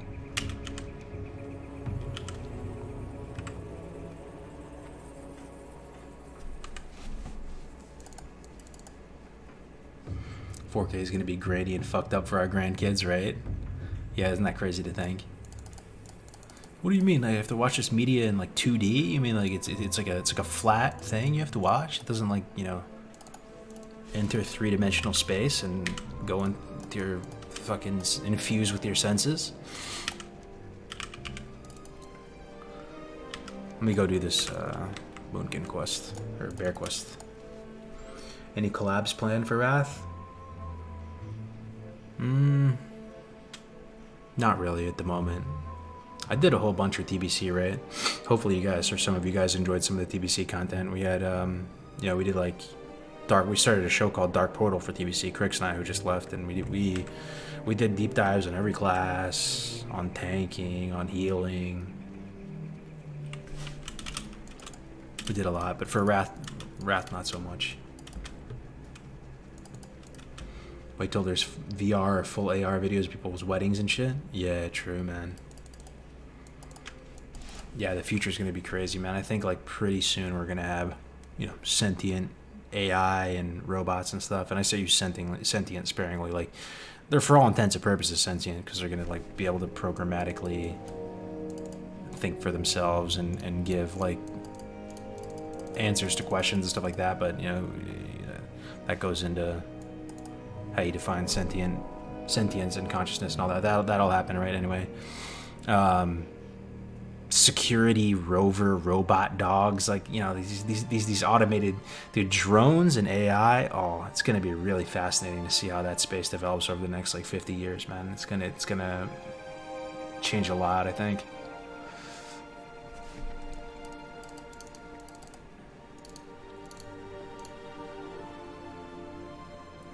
Best of luck tonight. I just popped in while I'm smoking. Back to bed. Yeah, I'll take care, Naughty. See you, man. Good to see you. Good to hear from you, man. Starting zone leveling is vibe. Watching Cargo's level is the vibe. Makes me want to play HC right now. Yeah. Nice, man. Sentient AI is already a real thing. You're saying that because that Google article, right?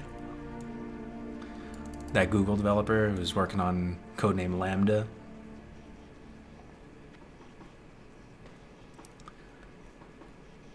What do you think the world is like in 10 years? In 10 years? It's an interesting thing to think about. I mean, it's crazy how fast things can ramp up, right? Like, obviously, the situation in Ukraine and Russia and just the global situation. It's crazy how, you know, these massive global conflicts can really, like, expedite things, really push things along, right? You see, like, the energy, the electric car movement really getting accelerated. So many things, man. I hope over the next 10 years we kind of get our act together with, you know, climate change and all that. It is a bit concerning, you know. It's definitely getting hot, man. Yeah, I don't know. I mean, I don't want to get into like politics and stuff, but I hope there's some exciting new technologies. Hopefully they fucking like cure more cancer and stuff. I've been seeing some articles about like these new experimental treatments that are doing wonders for certain types of cancers and stuff. So hopefully we make contact with aliens, you know, all that good shit.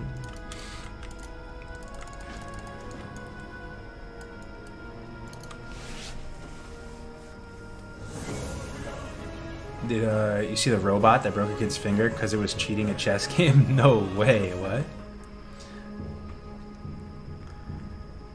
Cars will be wicked in like 6 years. Yeah, I mean, yeah. I do really I do really enjoy the Tesla, for whatever it's worth. I don't know if anybody's on the fence of getting one. I know they are a little bit pricey, but it's crazy. They have like patches, and like the car gets better over time, you know? And like, you know, you can just watch Twitch from it, YouTube. There's all types of crazy shit, man. It's just such a luxury to be able to like press a button and play any song that has ever existed, you know? And like, I saw this thing the other day where they were talking about adding Steam to Teslas. Like they're literally trying to add Steam, you know, and that's just wild, man. I think it's worth it for anyone who, you know, if one wants to save up and get one. We've really enjoyed it. It's an awesome car. Yo, Beirut Bright, thank you very much for the Prime, brother. Welcome, welcome, welcome. I was just checking out folks I've been recently following, and I wasn't sure why I was following you. Then I started listening. You're a very chill dude. Yo, thank you so much, man. I appreciate the Prime very much, man. That's really nice of you to say, Beirut. The chat's been really great tonight. Really nice, chill conversation. Not a lot of trolls. Let's see.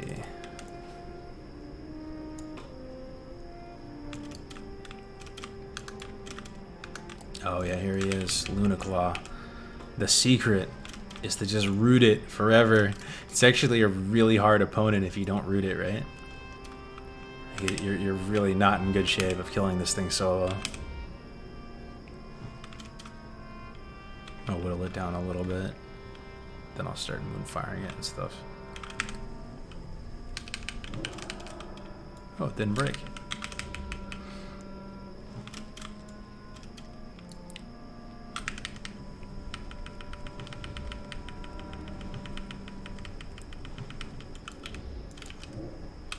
Alright, one more root, then we'll MP5 a little bit. Should be good.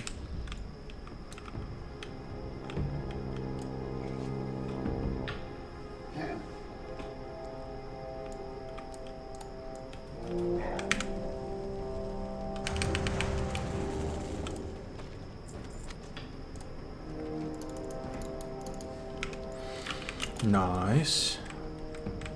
I think I got the flight path. I'm gonna fly back TB, get bear form.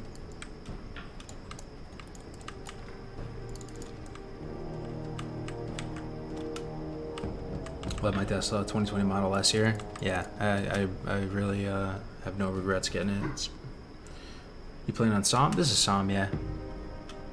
My dad was saying he thinks in the future driving a car yourself will be a niche thing. Like there'll be 2 lanes for self-driving cars and 1 for people. Yo, did you guys see that thing they're making in, I think it's in Dubai or one of the super wealthy, you know, oil pariah states where they're making like it's a whole city inside of like a horizontally oriented skyscraper thing, and it's like zero carbon, fully renewable energy powered, and you can go from one end of the city to the other end of the city in 20 minutes. It looks like some insane futuristic, like flying drones, and it's all concept right now, but it's $1 trillion to make. It looks that was looking like the future, man, like the, you know, the Jetsons type future that people always, like, you know, dreamed about. Saudi Arabia, yeah, it sounds, yeah, look it up, like the, you know, the plan for it. Watch that little video, it's insane, man.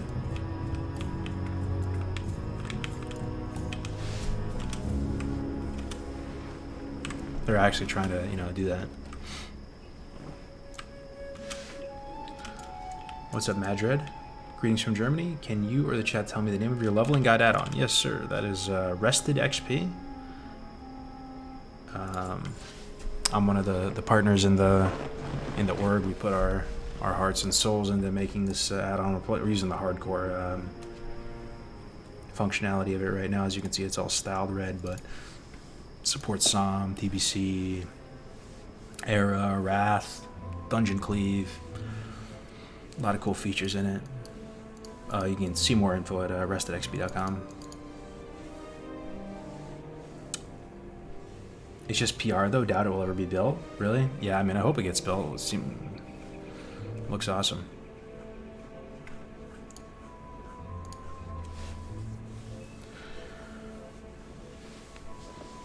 Try Warmane Ice Crown?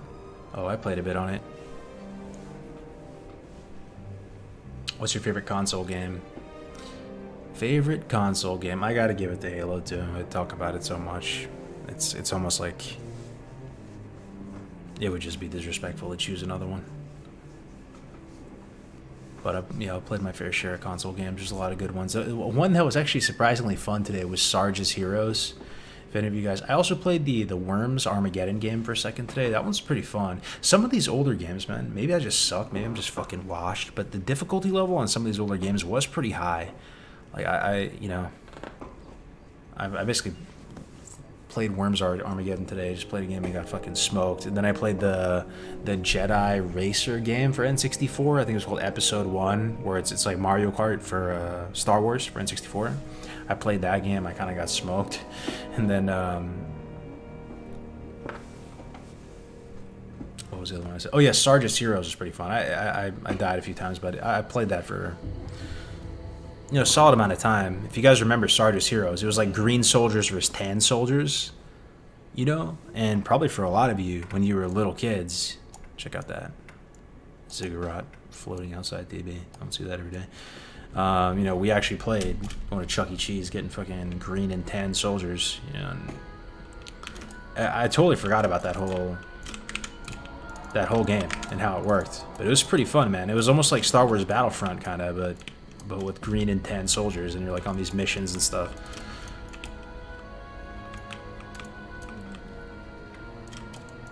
Sarge's Heroes, yeah, it was pretty fun, man. Worms is so good. Yeah. I loaded up NFL Blitz as well, which is obviously, it really holds up. Another game I loaded up today too was Ready to Rumble Boxing 2. Got smoked in that game too, bro. I think I'm just washed, but I just played a bunch of the games that were like very nostalgic to me, just for a few minutes at a time. Then I load up another one, you know. Oh yeah, we gotta go to Elder Rise. Crazy Taxi, yeah, I had that one on Dreamcast. Crazy Taxi was good too, bro. Remember the soundtrack. How many hours per week do you game? My gaming hours has gone down a lot recently, brother, but most days I don't game at all. Most days. But there's a couple days a week I'll game for a little bit. Maybe like three hours a day for a couple days. But I think I'll be gaming more like as the baby gets a little bit older, you know. Right now she's still like can't talk, is, you know, still in the baby phase, you know, teething, all that. Once she gets a little bit more robust, I'm sure it'll chill out a bit. SSX Tricky, that was another one that I played a lot, but I didn't play that today. That was on GameCube, right? SSX Tricky. Small Soldiers PS1 game. I did not play that on PS1, but I'm about to go find a way to play that because I love Small Soldiers. That was like a top 10 movie for me. You ever play The Sims? I did, yeah, man. I was tempted to boot up Sims 2000 on N64 today. Type of one in the chat if you have an N64, like a working one, right? If you do, you should go buy this like emulator cartridge on Amazon and stop like buying all the cartridges separately. Just go spend like $50, get this emulator, unless you guys already have one. But it's super worth it. You can just you can just very quickly play all the games of your childhood. Yeah, you can get it on Amazon right now. It's like $50. It's called like ED64. Did I get Bear Farm? I did. Yo, let's go. Druid just became way more fun.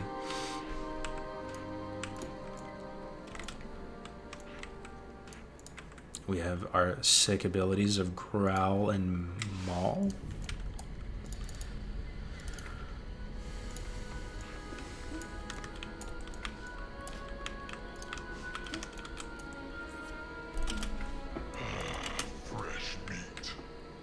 Is your guide usable on 112? Private server? Nah, I don't think so. I don't think so. I mean, it's usable in Classic and stuff, but like if you're talking about like the old Mangos, Light Soap, Repack, 112 client that is used on private servers, nah, I don't think so. Small Soldiers terrified me as a kid. Thought my toys were gonna kill me. Yeah, I've always had like a bit of a fixation or a fascination on like on soldiers and military history and stuff. It's always been, I don't know why, just like, I mean, it's a classic, tried and true fascination to have as a young man, but like I was really into like studying like the Civil War and stuff too when I was a little kid. And like I would just draw like stick figure battles of Bull Run and fresh meat, Gettysburg and all that. But yeah, that's always been a thing in my life. That's why Age of Empires 2 is so appealing. A lot of games and stuff. I have some Sega Genesis games and other retro games, about 150 of them. They're worth like 4.5K. Damn, nice, man.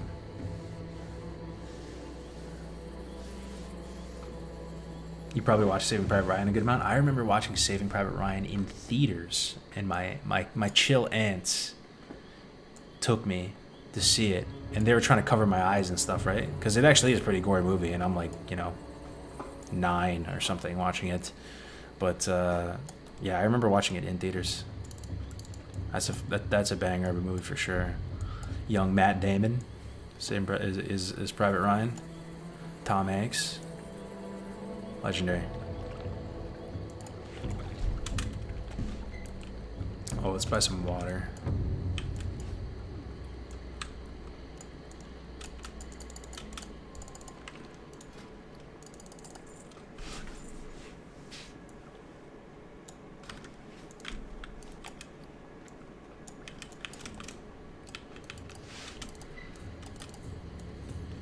I feel like I'm the only person that remembers the movie Lost in Space. Yeah, I don't remember that one. Lost in Space. What do you guys have, like, what is something underrated? It could be anything. It could be a movie, it could be an album, it could be a game that you always were like surprised didn't get more recognition, or something that maybe you just always liked a lot for some reason, even though it's not like a very popular thing. I don't know if anything comes to mind. But I feel like everybody has those things. Like they like something a little bit too much that other people didn't like as much.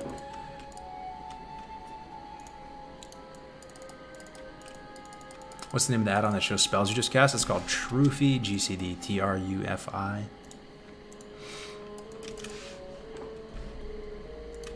Reign of Fire, the movie? Yo, I remember that. That was a movie, yo, I'm right there with you. I actually remember at the time feeling that movie got too much shit and it was actually pretty good. That was a movie about, it was almost like a post-apocalyptic world, right? And they were living underground or something, and they were hiding from dragons, I think, was it? And then, this one brave dude or a couple brave dudes actually have to like go out and like fight the dragons for some unknown reason. Is that the movie?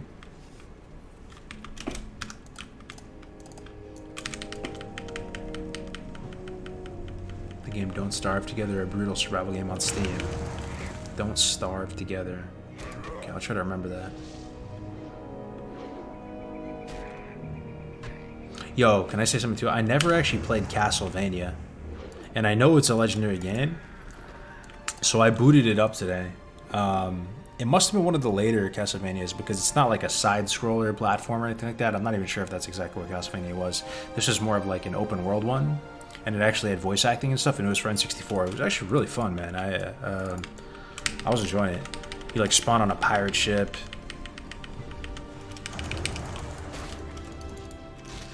Yeah, I never played Castlevania. I just dodged it somehow. WWE SmackDown, yeah, I never really played the WWE games in general all that much, but I've heard a lot of people who really enjoy them.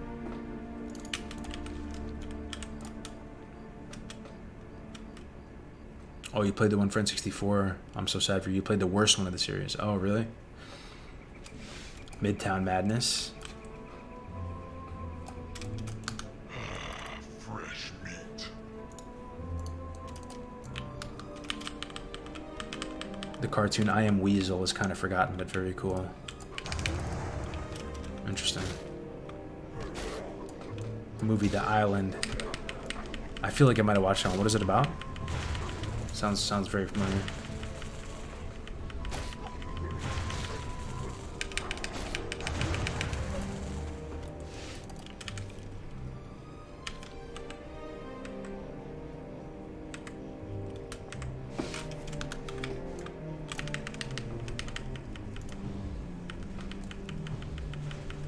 You're giving me vanilla cravings, bro. What's up, Azimus? Yo, soon though, man. Soon.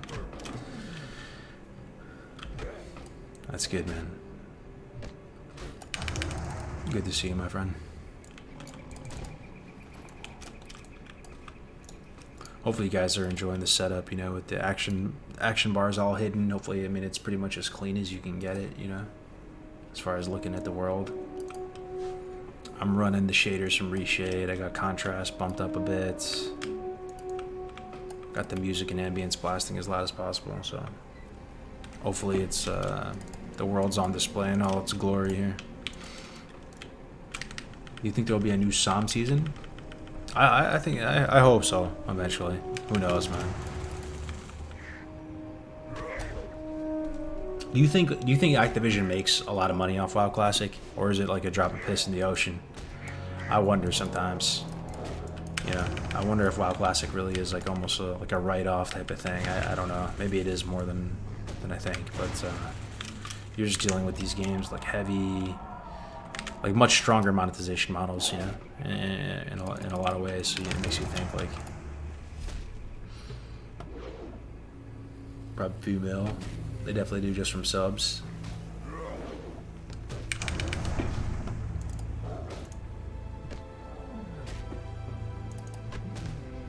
UI's looking slick, bro. Nice, man. I wish I could live in Mulgore. Yeah. I mean, the game just is beautiful, dude. Like, it's just buttery smooth. Everything about it. We've beaten every fucking angle of this world to death, you know. Like, you know, beat the horse to death, but you still kind of feel compelled to say it. Just everything about the world, man. The way they did everything was just so genius.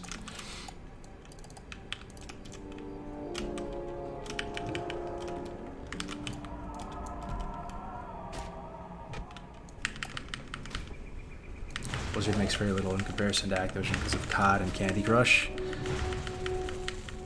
Yeah, that's what I'm saying.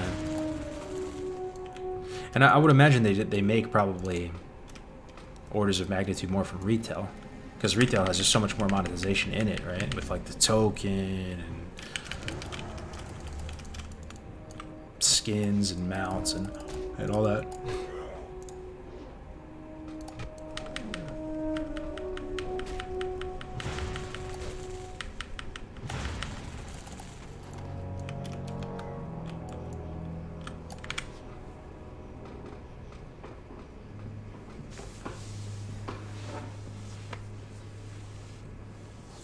As a retail Andy, is it a good time to start Classic? Yeah, it is. Yeah, what's up, Tenkito? First time in the chat.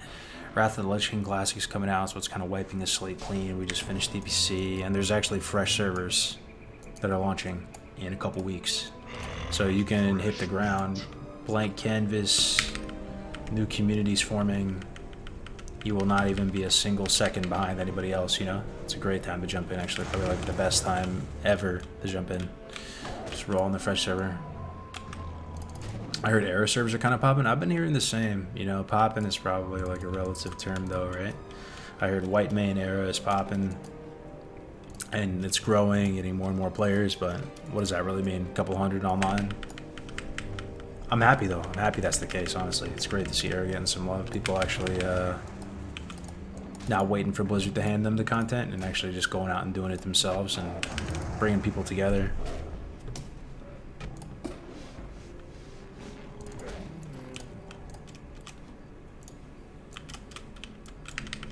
Candy Crush is their biggest... You think Candy Crush is still their biggest money baker, though? Like, isn't Candy Crush washed, bro? I remember... Candy Crush has got to be like 10 years old now, bro. How many times are you gonna fucking get some fucking cotton candy in like a little mini game? Is it like... Is it... How? Is it really still pumping? That's just crazy to me if that's the case, man.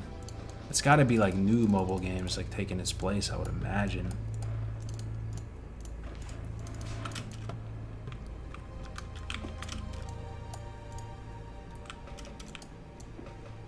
WoW Classic is older? Yeah, but WoW Classic isn't like a mini game, you know? WoW Classic is a universe. Yeah. Look how much money Diablo Immortal has made them in 2 weeks. Yeah, Diablo Immortal will be an interesting one. Like an interesting case study. It's a very strange thing, because it seemed like actually a pretty good game, right? But the monetization was so predatory and so bad that it gained so much notoriety, or infamy. But in some ways, it kind of like promoted the game, you know what I'm saying? It's hard to know how it all mathed out. Like there were some whales that were into it. Because it was so shockingly expensive and stuff, there was almost like an allure for some people to participate in it.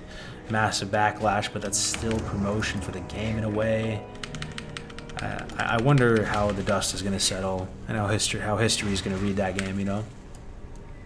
Because it seems like it would have been a game with a more honest monetization model that could have done pretty well and actually been received well, but they just went like full shameless with it.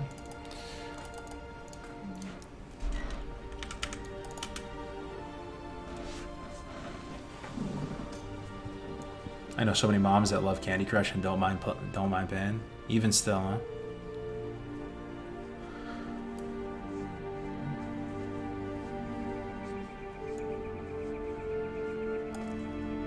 It's DBC? No, this is a vanilla, man. Song.